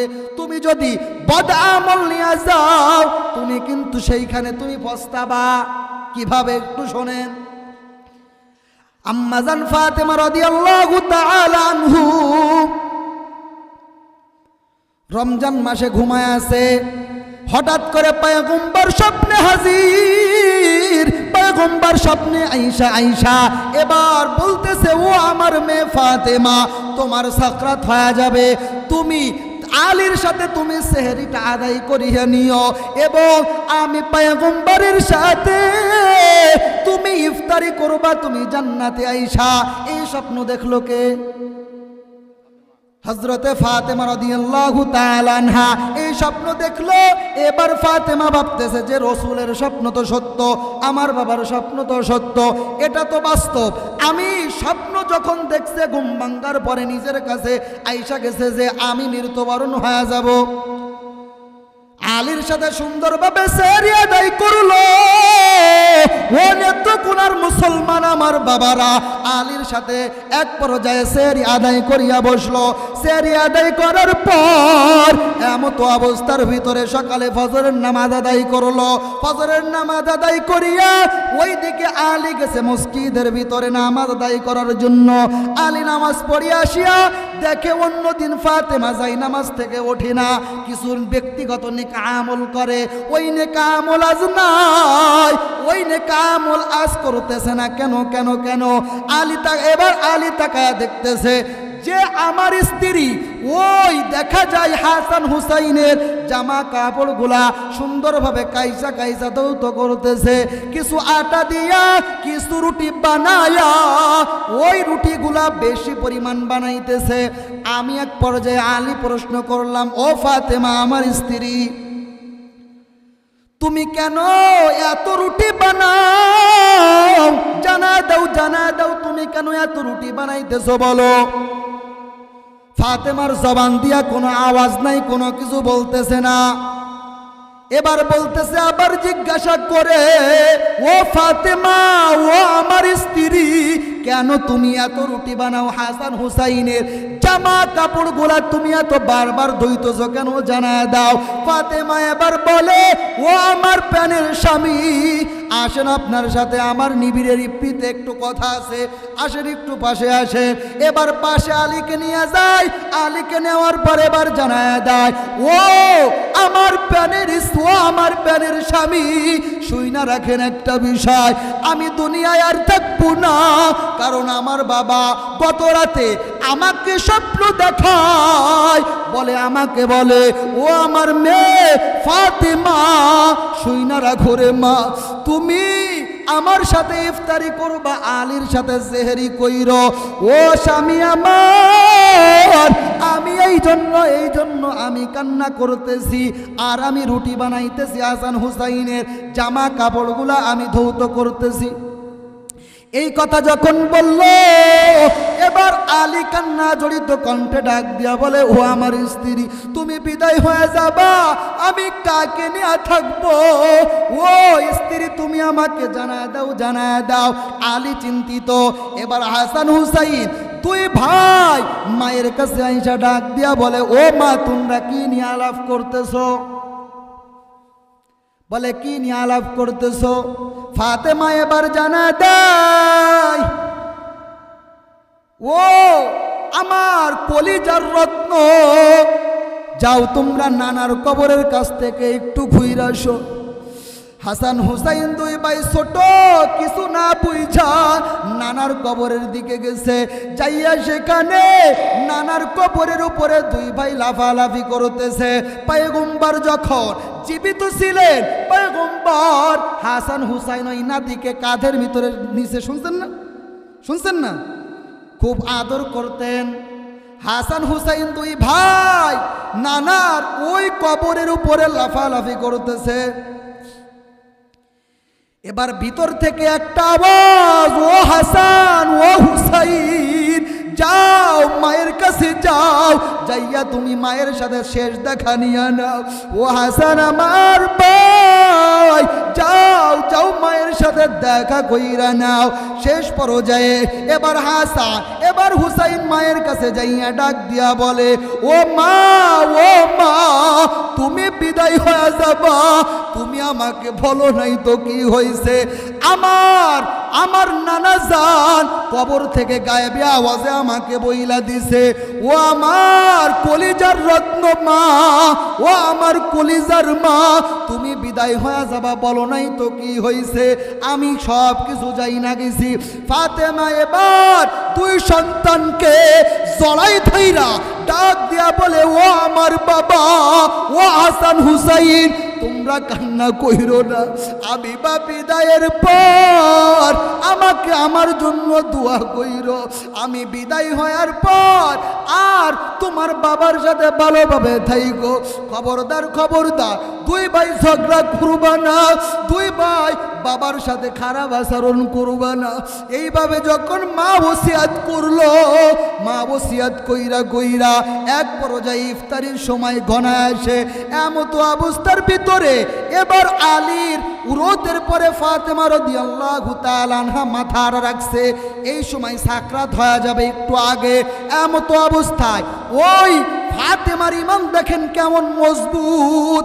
এবার বলতেছে, মহিলারা একটু খেয়াল করবেন, ও আমার মা বোনেরা পর্দা আড়াল থেকে একটু খেয়াল করবেন। ফাতেমা এবার বলে, ও আমার প্রাণের স্বামী, শুই না রাখেন, আমি ফাতেমা, আমি হয়তো স্ত্রীর মর্যাদা আপনাকে দিতে পারি নাই, আমি হয়তো আপনাকে সম্মান করতে পারি নাই, কিন্তু বর্তমান জামানার কোন স্ত্রী বলতে পারবে স্বামীকে, তুমি কি আমার পরে খুশি কিনা? বলতে পারবে না। আরে আর একজনের সাথে পরকীয়ায় লিপ্ত হয়, তাহলে কিভাবে বলতে পারবে যে ও স্বামী তুমি আমার পরে খুশি কিনা? স্বামী যদি একটা ধমক দেয়া কথা বলে, স্ত্রী 10টা বইলা বইসা থাকে, বলে কিনা? বইলা বইসা থাকে। ফাতেমার মতো হয়ে যাও মা। ফাতেমা এবার বলতেছে, ও স্বামী আমার, শোনো, আমি যদি কোনো অন্যায় করিয়া থাকি, তুমি আমাকে ক্ষমা করিয়া দিও। ও স্বামী, হয়তো তোমার আমি হুকুম আহকামগুলো আদায় করতে পারি না। ও স্বামী আমার, তুমি আমাকে বিনা স্বার্থে আমাকে ক্ষমা করিয়া দিও। জান্নাতে এক দস্তরখানায় আবার আমরা এক হয়ে যাব। এবার দ্বিতীয় কথা, দ্বিতীয় ওসিয়াত জানায় দেয়। ও স্বামী আমার, ও আলী, ও স্বামী আমার, প্যানের কলিজার স্বামী, শুনিয়া রাখেন, আমি যখন মৃত্যুবরণ করব এমতো অবস্থার ভিতরে আমি আমার সাকরাত হওয়ার পর আমাকে কাউকে দেখাবেন না, আমাকে কাউকে কারোর সামনে নিবেন না, আমাকে কারোর সামনে দেখাবেনও না। এবার আলী জানায় দেয়, ও ফাতেমা, আপনি তো নবীর মেয়ে, আপনি কেন মানুষের সামনে আপনাকে কেন দেখাবো না? এবার ফাতেমা জানায় দেয়, ও আলী আমার স্বামী, শুনিয়া রাখেন একটা বিষয়ের কথা, আমি যদি মারা যাওয়ার পর আমার লাশটা দেইকা যদি সবাই বলে যে এই নবীর মেয়ে খাটো ছিল, নবীর মেয়ে লম্বা ছিল, নবীর মেয়ে মোটা ছিল, নবীর মেয়ে চিকুন ছিল, যদি এইভাবে বলিয়া বলিয়া আমাকে এইভাবে টিটকারি করতে থাকে, তাহলে আমার কাছে ভালো লাগবে না। যত দ্রুত সম্ভব আমাকে কবরস্থানে নিয়া আমাকে দাফন করিয়া দিবে। এই ওসিয়াত কইরা ইফতারির আগ মুহূর্তে সাকরাত হয়ে যায়। এই সাকরাত হওয়ার পর আলী ইফতারি করিয়া নিল, বাড়ি বতি কান্নার রোল পড়িয়া গেল। এমতো অবস্থার ভিতরে এবার সবাই কান্না করতেছে, আলী কান্না করে, হাসান হুসাইনও কান্না করে। দুই ভাই আর কি করবে? আলী এবার নিজে নিজের স্ত্রীকে গোসল করাইল, 5 টুকরা কাপড় দিয়া সব ভালোভাবে তাকে কাফনের কাজ করিয়া ফেলল। এবার দাফনের পালা। রাত গভীর হয়ে যায়, কে দাফন দিবে? একা তো দাফন দিতে পারে না, ভাবতেছে আমি কিভাবে দাফন দিব, কারণ 4 জন লাগে ভায়া ধরতে, লাগে কিনা? 4 জন লাগে খাটিয়া ধরতে, কিভাবে নিয়ে যাবে ভাবতেছে আলী। রাত গভীর হয় আর ভাবতেছে আমার স্ত্রীকে আমি কিভাবে দাফন করব। সে তো ওসিয়াত করিয়া গেছে তাকে কাউকে না দেখাইতে, তাহলে আমি এবার কি করব? এমতো অবস্থায় গভীর রাত, এমতো অবস্থার ভিতরে দরজার ভিতরে কে যেন টোকা দেয়। আল্লাহু আকবার। এই গভীর রাতের ভিতরে কে যেন টোকা দেয়, কে টোকা দেয়? এইদিকে আলী ডাক দিয়া বলে, কে টোকা দাও, আমার দরজার সামনে আইসা জানায় দাও। এবার ভিতর থেকে আবার জবাব দেয়, কে টোকা দাও, জানায় দাও, জানায় দাও। কান্না জড়িত কণ্ঠে ওইদিকে একজন সাহাবা, কে যেন টোকা দেয়, তার নাম আবু জার। সুবহানাল্লাহ। আবু জারের কণ্ঠের আওয়াজ পাইয়া ডাক দিয়া বলে, আবু জার, তুমি এত রাতে কেন আমার বাড়ির সামনে? জানায় দাও, জানায় দাও।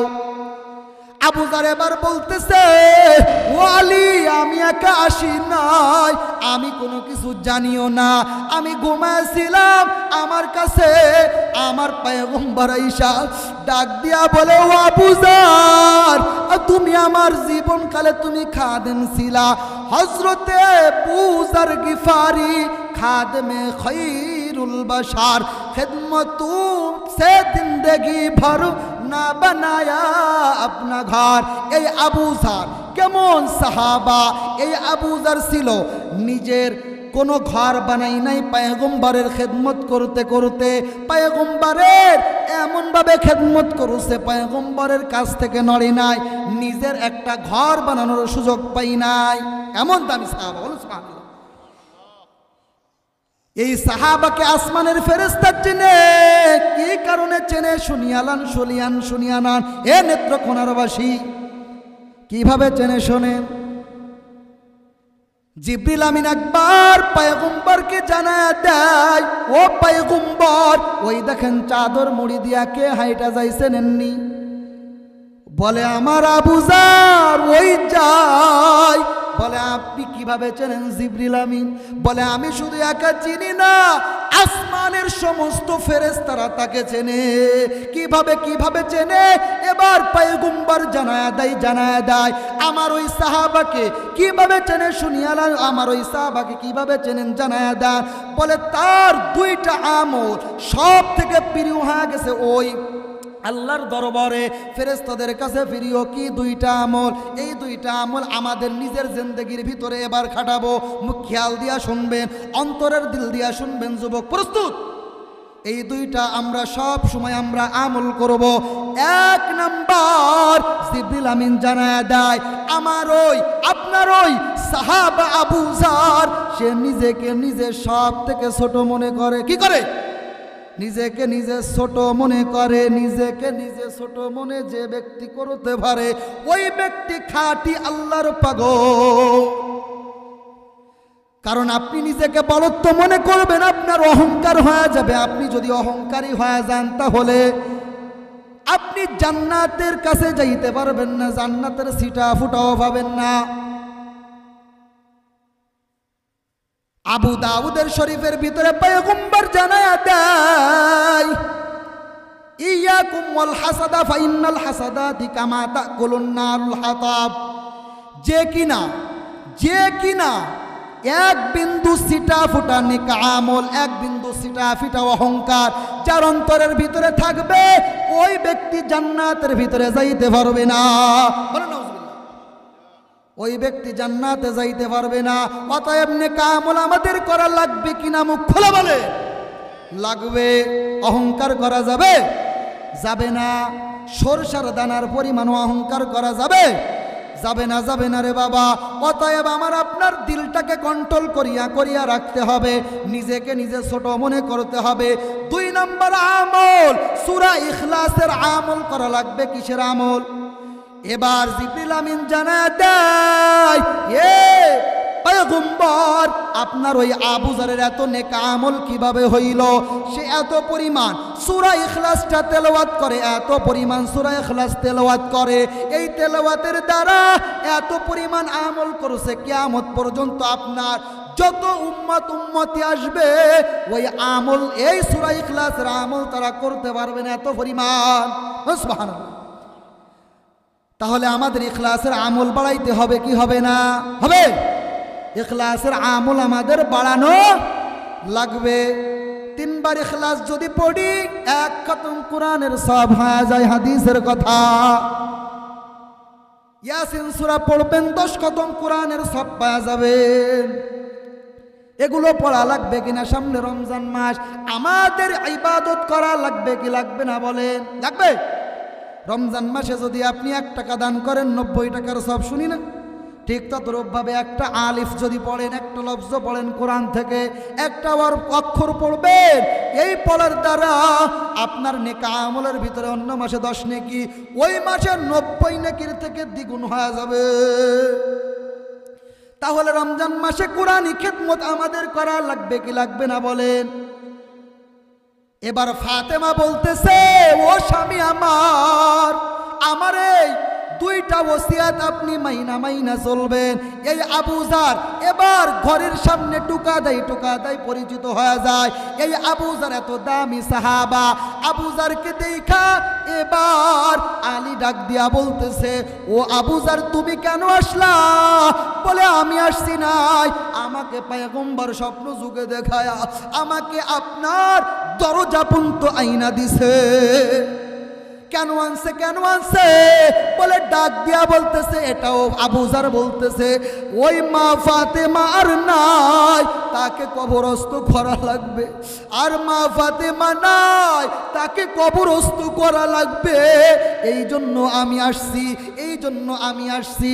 ঠিক আছে, আপনাকে যখন পয়গম্বর পাঠাইছে আর কোনো দ্বিধা নাই, যান ও সাহাবা যান, ও আবু যার যান, আপনি কবরটা খনন করিয়া ফেলেন। আবু যার যাইয়া এবার কবর খননের কাজ শুরু করিয়া দিল। কবর এক পর্যায়ে খনন হয়ে যায়। কবর খনন হওয়ার পর এবার কবরকে ইশারা দিয়া আবু যার বলতেছে, এ কবর তুমি শুইনা রাখো, তোমার গর্তের ভিতরে কাকে রাখা হবে জানোনি? তোমার গর্তের ভিতরে 1 নম্বর রাখা হবে পয়গম্বরের মেয়ে। কার মেয়ে? পয়গম্বরের মেয়ে খবরদার খবরদার বেয়াদবি করবা না, খবরদার খবরদার বেয়াদবি কোন আচরণ করবা না। এই খবর যখন বলে এই পরিচয় তার শেষ নাই। ওই জান্নাতের যুবকদের সর্দার হবে যে দুইজন যুবক, তার নাম হাসান হুসাইন। এই দুইজনের মা এই কবরের ভিতরে রাখা হবে, এই পরিচয় শেষ নাই। 10 জন সাহাবা একরাম সার্টিফিকেট প্রাপ্ত, তার মধ্যে একজন হযরতে আলী। এই আলীকে তাকে এখানে রাখা, তার স্ত্রীকে এখানে রাখা হবে। শুনিয়া রাখো, শুনিয়া রাখো, খবরদার খবরদার খবরদার বেয়াদবি করা যাবে যাবে না। কবর তুমি সাবধান হয়ে যাও, এই পরিচয় তার শেষ নয়। কি পরিচয়? তার পরের পরিচয় শুনিয়ালান শুনিয়ালান। জান্নাতের যত নারী থাকবে, জান্নাতের ভিতরে হুর থাকবে, নারী থাকবে, এই নারীর সর্দার যে হবে সেই ফাতেমা রাদিয়াল্লাহু তাআলা আনহুকে এই কবরের ভিতরে রাখা হবে। এ কবর, খবরদার খবরদার সাবধান হয়ে যাও, তুমি কোনো পরিমাণ বেয়াদবি করা যাবে না। কবর এবার জবাবে বলে, এ আবু জার, শুনিয়া রাখো শুনিয়া রাখো, আমি কবর এত দামি, আবার আমি কবর এত ভালো, আমি কবর এত নিকৃষ্ট হয়ে যাব তখন। আল কবর রাউজাতুম মির রিয়াজিল জান্নাহ, আমার কাছে যে নেক আমল নিয়ে আসবে, আমি কবর তার কাছে ভালো হয়ে যাব, জান্নাতি হয়ে যাব। কি হবে? জান্নাতি। আর যে কিনা বদ আমল নিয়ে আসবে তার জন্য কবরটা হয়ে যাবে হুফরাতুম মিন হুফারিন নার। অতএব আবু জার শুইনা রাখো, আমি বইলা দিলাম, আমার কবরের ভিতরে যে ভালো আচরণ কইরা কইরা আসবে, দুনিয়ার ভিতরে নেক আমল করবে, তার জন্য আমি কবর বালাখানা হয়ে যাব। আর যে কিনা আমার কবরের ভিতরে নাফরমানি করবে, চুরি করবে, ডাকাতি করবে, সুদ খাবে, ওই বিচার করবে, অন্যের মাল আত্মসাৎ করবে, অন্যের উপরে জুলুম করবে, ক্ষমতা পাইয়া ক্ষমতার অপব্যবহার করবে, অন্যকে মারবে, কাটবে, হত্যা করবে, অন্যের মাল আত্মসাৎ করবে, নিজেকে নিজে দামি মনে করবে, বড়ত্ব করবে, ওই ব্যক্তির জন্য জাহান্নাম ওয়াজিব হয়ে যাবে।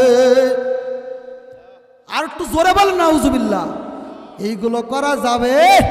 এ নেত্রকোনার মুসলমান আমার বাবা, শুনিয়া রাখো, বদ আমল করা যাবে না, নেক আমল করা লাগবে। এই নেক আমল যদি তুমি আমি এক পর্যায়ে কইরা বসি, জান্নাতি হব কি হব না? এক পর্যায়ে ফাতেমাকে কবর দিয়া দিল। এই ফাতেমার কবরের দ্বারা বোঝা গেল কবর কিন্তু কাউকে ছাড় দিবে, কবর কিন্তু কাউকে ছাড় দিবে না। অতএব আমাকেও ছাড় দিবে না, আপনাকেও কিন্তু ছাড় দিবে না। কবর ফাতেমার বেলায় যেমন আমার বেলায় তেমন হয়ে যাবে, আপনার বেলায় তেমন হয়ে যাবে। যাবে কিনা? আপনার বেলা আমার বেলা সব বেলায় আমরা কবর কিন্তু এক। নেক আমল করবেন জান্নাতের ভিতরে যাবেন, বদ আমল করবেন জাহান্নামের ভিতরে যাবেন। অতএব জান্নাতে কারা কারা যাইতে চান, দুই হাত তুলিয়া আল্লাহকে দেখা দেন। আল্লাহ তুমি সবাইকে কবুল ও মঞ্জুর করো, সকলে বলেন আমিন। এখন আমাকে একটা প্রশ্নের জবাব দেন, দুনিয়াতে কি সারা জীবন থাকতে পারবেন? যদি না থাকতে পারেন, দুইটা অপশন, মৃত আর জীবিত। 2 দিন বাঁচবো, পরের দিন হয়তো মারা যাবো, যাবো না? তো পরের দিন যদি মারা যায় তাহলে আমাদের মৃত্যু হয়েই গেল। কবরের ভিতরে যখন যাওয়াই লাগবে, নেক আমল করা প্রয়োজন আছে না? হে আমার মা বোনেরা, পদ্মার আড়াল থেকে মনের কান দিয়া শুনবেন, এ নেত্রকোনার আমার মা বোনেরা, একটু জবান দিয়া একটু চিল্লা বলবেন আলহামদুলিল্লাহ। আপনাদের জন্য একটা সুসংবাদ, পয়গম্বর হাদিসের ভিতরে একটা হাদিস জানায়া দেয়। এই হাদিসের ভিতরে আপনি শুনিয়া রাখেন, আপনি এই 4টা কাজ করতে পারলে জান্নাতে যাবেন। কয়টা? কয়টা? মারা মাদেরকে আপনি এভাবে নসিহত করবেন। কয়টা? 4টা হাদিসের ভিতরে জানা যায়।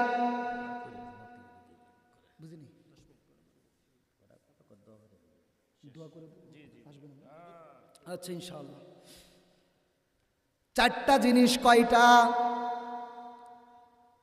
4টা জিনিস যে মহিলা করবে ওই মহিলার জন্য জান্নাত।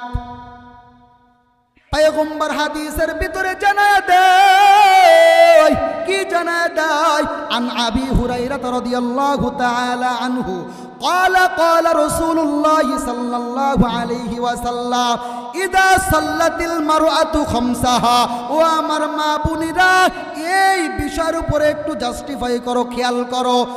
এক নাম্বার, তুমি 5 ওয়াক্ত নামাজ পড়া লাগবে। কয় ওয়াক্ত? ও আমার মা বোনেরা, 5 ওয়াক্ত যে নামাজ পড়বা, ওই ব্যক্তির জন্য জান্নাত ওয়াজিব হয়ে যাবে। কিভাবে? শোনো, তুমি ফজরের নামাজ জোহরে পড়বা না, জোহরের নামাজ আসরে পড়বা না, মাগরিবের নামাজ ইশায় পড়া যাবে না। এই কাজটা যদি করো, তুমি জান্নাত তোমার জন্য ওয়াজিব হয়ে যাবে। 2 নাম্বার, ইদা সাল্লাতিল মারআতু খামসাহা ওয়া সামাত শাহরাহা। যে মহিলা রমজানের রোজাগুলো পরিপূর্ণ রাখবে। কোন রোজা?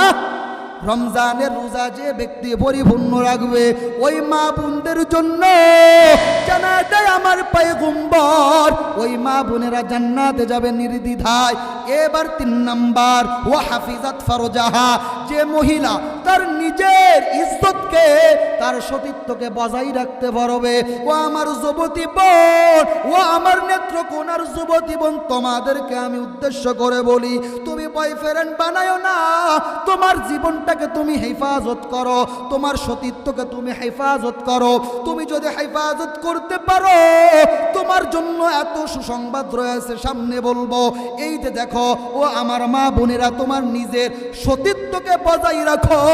দেবর ভাবির সম্পর্ক তৈরি করিও না, তুমি পরকিয়া করিও না। স্বামী বিদেশ তোমার জন্য কামাই করে, তোমাকে খাওয়ার জন্য, তোমার জন্য, তোমার সন্তানের জন্য ওই বিদেশের জমিনে কষ্ট করে। কোন ব্যক্তি ঢাকায় যাইয়া গার্মেন্টসে জব করে, বিভিন্ন অফিস আদালতে কাজ করে, কাকে খুশি রাখার জন্য? নিজের স্ত্রীকে খুশি রাখার জন্য। ও মা, ও হাফিজাত ফারজাহা, তোমার ইজ্জতকে তুমি বজায় রাখো। 4 নাম্বার, ও আমার মা, শুনিয়া রাখো। 4 নাম্বার, ও আতাআত যাওজাহা, তোমার নিজের স্বামীর সাথে তুমি ভালো আচরণ কইরা বসবা। কি আচরণ? ভালো আচরণ তুমি যদি করতে পারো। স্বামী একটা কথা বলে, ভালো উপদেশ দিলে তোমার গা জ্বলে, জ্বলানো যাবে না। স্বামীর সব হুকুম মানতে হবে, স্বামীকে খেদমত করতে হবে। স্বামী পানি আনতে বললে বলে যাও, তোমার নিজের পানি তুমি নিজে আইনা খাও, বলে কিনা? এইভাবে বইলা ফালাই বলা যাবে না, স্বামীকে ইজ্জত দেওয়া লাগবে।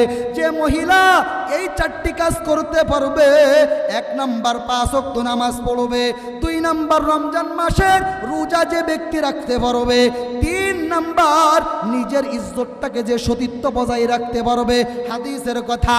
4 নাম্বার নিজের স্বামীকে এমনভাবে ইজ্জত দিবে, এই ইজ্জত দেওয়ার দ্বারা হাদিস বিশারক বলে, পয়গম্বরও জানায় দেয়, এই হাদিস দ্বারা বলিয়া দেয়, কিল লাহা উদখুলিল জান্নাতু মিন আইয়ু আবওয়াবিশ শিতি।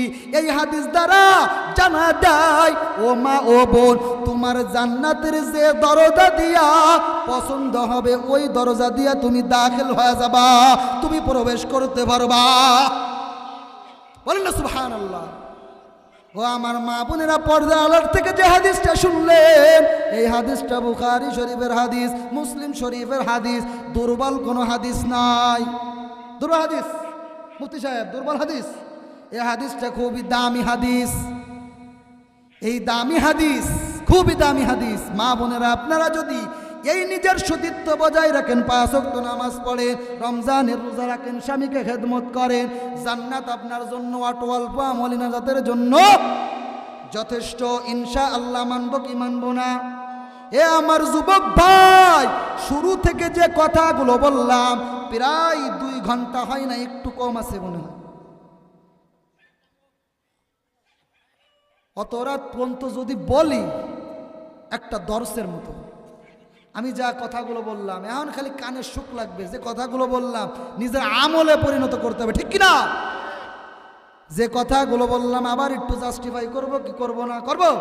শুরু থেকে যে কথাগুলো বললাম আবার একটু রিভাইজ দিব, তাকরার দিব ইনশাল্লাহ। যারা শেষ পর্যন্ত দোয়া নিয়ে যাবে, তারা নিষ্পাপ হিসেবে মাসুম বাচ্চা হয়ে যাবে। যারা এখান থেকে বের হয়ে গেছে, ঘুমের চিন্তা আসছে, তারা খাবারের চিন্তা আসছে, তারা দুনিয়াবি মোবাইল চালানোর চিন্তা আসছে, ঠিক কিনা? তারা বিদায় হয়ে গেছে। যারা এখানে আছে শুধু জান্নাতে রাসূল সাল্লাল্লাহু আলাইহি ওয়াসাল্লাম জানায় দেয় জান্নাতে কয় কাতার যাবে? এক কাতার যাবে, বাকি 72 কাতার কোথায় যাবে? তো অতএব সেই 72 কাতারের দল না হইয়া এক কাতারের দল হতে চাই কিনা? কারা কারা হইতে চাই হাতটা জায়গায় দেখায় দাও। ও দয়ার আল্লাহ, তুমি আমাদের সবাইকে ওই এক কাতারের ভিতরে ফেলাইও, আমিন। ওই এক কাতারের ভিতরে হইতে চাই কি চাই না? অতএব আল্লাহকে খুশি করা লাগবে।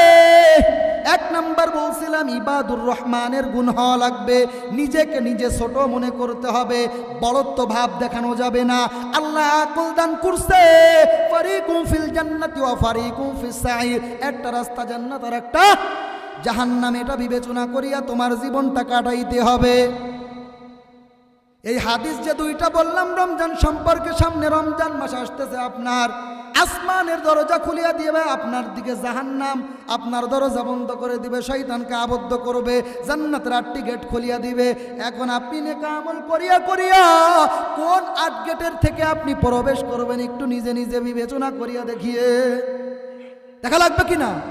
আল্লাহকে মানা লাগবেই লাগবে। ও আমার বাবারা, কবরে যদি চলিয়া যায় আমার আপনার কিন্তু জবাবের পাল্লাই কিন্তু বড় ভারী হয়ে যাবে, জবাব দিতে পারবো না। অতএব জবাব দেওয়ার জন্য আমাদের 1 নাম্বার নেক আমল। সব কথার এক কথা, গুনাহ ছোট হলেও করব না, নেকি ছোট হলেও ছাড়বো না। সবাই বলেন, গুনাহ ছোট হলেও করব না, নেকি ছোট হলেও ছাড়বো না। আল্লাহ তুমি কবুল করো, আমিন। আল্লাহ পাক রব্বুল আলামিন আমাকে সহ আপনাদের সবাইকে কবুল ও মঞ্জুর করিয়া নেন। এই মাহফিল ইন্তেজামিয়া কমিটিকে সবাইকে কবুল ও মঞ্জুর করিয়া নেন। এই মাহফিলের প্রধান অতিথি সহ সভাপতি সহ আমাকে সহ দিনের জন্য এই সবাইকে, আমার যারা সামনে উপবিষ্ট আছেন, আমার সম্মানিত বাবারা, আমার সম্মানিত যুবক ভাইরা, আমার সম্মানিত মারা, সবাইকে আল্লাহ ভরপুর কামিয়াবি দান করিয়া কবুল ও মঞ্জুর করিয়া নিক। এই মাহফিল আজ যে আয়োজন হইল আগামীকাল কিন্তু হবে না, কিন্তু এই মাহফিল থেকে কি নিয়ে গেলাম আমার আপনার অন্তরের ভিতরে কিন্তু একটা দাগ কাটা লাগবে। আমি এই যে বসলাম 2 ঘন্টা 2.5 ঘন্টা, ঘুমাইলে তো কাজে লাগতো, কেন আজ শুনলাম? এখান থেকে আমার হিসাব নেওয়া দিয়ে যাইতে হবে না? আপনি হিসাব মিলান প্রতিদিনের কি করতেছেন। এই 2 ঘন্টা বসছেন, আপনার নেক আমল হইছে। এই নেক আমল কিয়ামতের দিন আপনার কিন্তু এটা ভাসবে। কি ভাসবে? অতএব এই যে মসজিদ দেখতেছেন, এই যে মাদ্রাসা হবে, এটা আপনাদের দেখলাম একটা ভবন, এই যে একটা 3 সেট। অতএব মনে করতে পারি কবুল নিষ্পাপ মাসুম বাচ্চা হিসেবে বাড়ি যাইতেছি। এখন দোয়া করব সবাই মিলা। আরে আল্লাহ, কি সমস্যা! যাক, আল্লাহু আকবার। এখন দোয়া হয়ে যাবে, কিন্তু দোয়ার আগে মা বাবার জন্য দোয়া করতে হবে, নিজের জন্য দোয়া করতে হবে, নিজের ইসলাহের জন্য দোয়া করতে হবে। দোয়া করতে হবে না? ইনশাআল্লাহ সবাই কয়েকবার দুরূদ শরীফ পড়ব। আল্লাহুম্মা সাল্লি আলা সাইয়্যিদিনা ওয়া নাবিয়িনা ওয়া শাফিঈনা ওয়া হাবিবিনা মাওলানা মুহাম্মদ সাল্লাল্লাহু আলাইহি ওয়া আলা আলিহি ওয়া আসহাবিহি ওয়া বারাকা ওয়া সাল্লাম। আল্লাহুম্মা সাল্লি আলা সাইয়্যিদিনা ওয়া নাবিয়িনা ওয়া শাফিঈনা مولانا محمد صلى الله عليه وعلى آله وأصحابه وبارك وسلم. اللهم صل على سيدنا ونبينا وشفيعنا وحبيبنا ومولانا محمد صلى الله عليه وعلى آله وأصحابه وبارك وسلم. أستغفر الله الذي لا إله إلا الله وأشهد أن محمدا عبده ورسوله. أستغفر الله الذي لا إله إلا الله وأشهد أن محمدا عبده ورسوله. الحمد لله رب العالمين والصلاة والسلام على سيد الأنبياء والمرسلين وعلى آله وأصحابه أجمعين. يا أرحم الراحمين يا أرحم الراحمين. اللهم عفو كريم تحب العفو فاعف عنا. اللهم عفو كريم তুহিব্বুল আফওয়া ফা'ফু আন্না আল্লাহুম্মা আজিরনি মিনান নার আল্লাহুম্মা আজিরনি মিনান নার ইয়া মুজিরু ইয়া মুজিরু ইয়া মুজির। ও দয়ার মালিক আল্লাহ, গভীর রাত হয়ে গেছে আল্লাহ, আপনার কিছু আশিকিন বান্দা বান্দি দল আপনার কাছে দুই কানা হাত তুলিয়া আপনার কাছে কি চাই আল্লাহ, আপনার জানতে তো বাকি নাই রে আল্লাহ। ও দয়ার আল্লাহ, গুনার পূজা মাথায় নিয়ে এই ময়দানে হাজির হইলাম। জীবনে এমন কোনো গুনাহ করি না যে মুখ নিয়ে তোমার কাছে ক্ষমা যাব, কিন্তু তুমি তো আল্লাহ, তুমি তো আমাদের রব, তুমি তো আমাদের মালিক, তুমি তো আমাদের সব। শিরকি বেদাতি জাহির বাতিনি আল্লাহ যা কিছু করেছি সব গুনাহ থেকে আল্লাহ ক্ষমা চাই, তুমি ক্ষমা করিয়া দাও আল্লাহ। ও দয়ার মালিক আল্লাহ, খাস করে আল্লাহ আমাদের জিন্দেগির সমস্ত গুনাহ খাতা নিজ হাতে তুমি ক্ষমা করিয়া দাও আল্লাহ। তওবা করে আবার তওবা ভাঙিলাম, অবশেষে খাঁটি তওবা করিলাম, অবশেষে খাঁটি তওবা করিলাম। আল্লাহ আপনি যদি মাফ না করেন এই বান্দারে,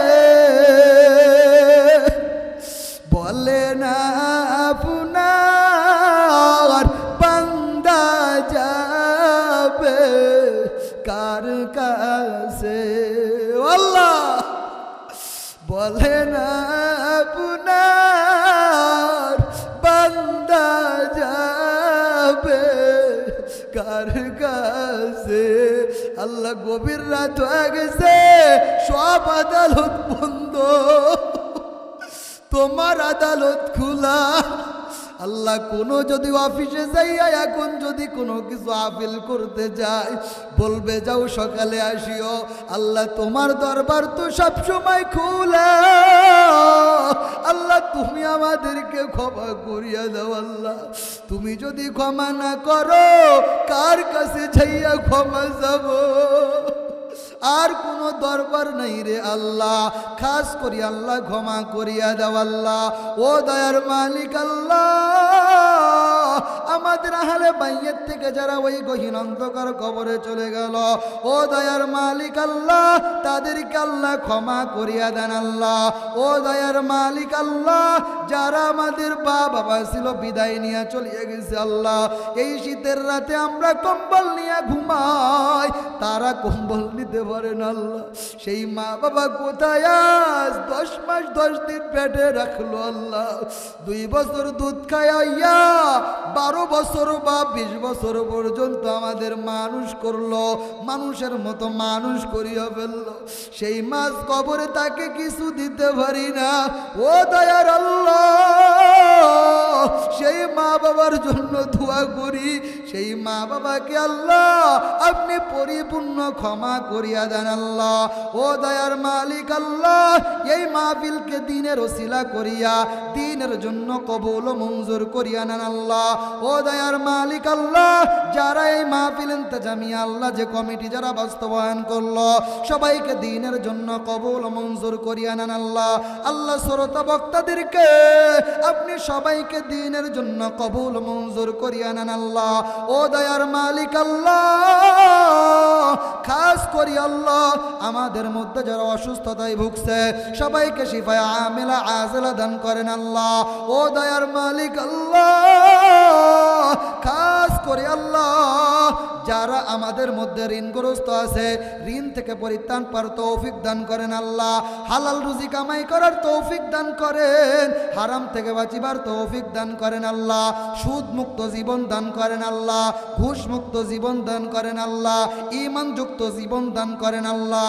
ও দয়ার মালিক আল্লাহ, ও আসমানের মালিক, ও জমিনের মালিক, খাস করে আল্লাহ আবার বলে যায় আল্লাহ আমি সেই নড়াইল থেকে নেত্রকোনায় আসছি আল্লাহ দ্বীনের দাওয়াতের জন্য। আল্লাহ এই দ্বীনের দাওয়াত আল্লাহ আপনি কবুল ও মঞ্জুর করিয়া নেন আল্লাহ। আল্লাহ আপনি তো বলছেন মুসাফিরের দোয়া আপনি ফেরত দেন না আল্লাহ। আমি মুসাফির হইয়া দোয়া করলাম, আমাকে সহ এই যারা আমার সামনে উপবিষ্ট আছে, স্টেজে যারা বসে আছে আল্লাহ, মাইক অপারেটর আল্লাহ, সবাইকে আল্লাহ আপনি দ্বীনের জন্য কবুল ও মঞ্জুর করিয়া নেন আল্লাহ। সবাইকে আল্লাহ আপনি ক্ষমা করিয়া দেন আল্লাহ। ও আকাশের রব, খাস করে আল্লাহ জীবনটা ঈমান যুক্ত বানায় দেন আল্লাহ। সিরাতুল মুস্তাকিমের পথে চলার মতো সেই তৌফিক দান করেন আল্লাহ। আমার মা বোন যারা পর্দার আড়ালে আল্লাহ বয়ান শুনতেছে আল্লাহ, মুনাজাত ধরছে, তাদেরকে ফাতেমার মতো বানায় দাও আল্লাহ। তাদেরকে সুমাইয়া রাদিয়াল্লাহু তাআলা আনহার মতো বানায় দাও আল্লাহ, খাদিজা রাদিয়াল্লাহু তাআলা আনহুর মতো বানায় দাও। আমাদের যুবকদেরকে হযরতে আলীর মতো বানায় দাও আল্লাহ, হযরতে ওমরের মতো বানায় দাও আল্লাহ, হযরতে আবু বকরের মতো বানায় দাও আল্লাহ। ও দয়ার মালিক আল্লাহ, যা চাইলাম তাও দান করেন আল্লাহ, যা চাইতে ভুলিয়া গেলাম আল্লাহ তাও দান করেন আল্লাহ। রব্বির হামহুমা কামা রব্বায়ানি সগীরা, সবাই বলেন রব্বির হামহুমা কামা রব্বায়ানি সগীরা, রব্বির হামহুমা কামা রব্বায়ানি সগীরা।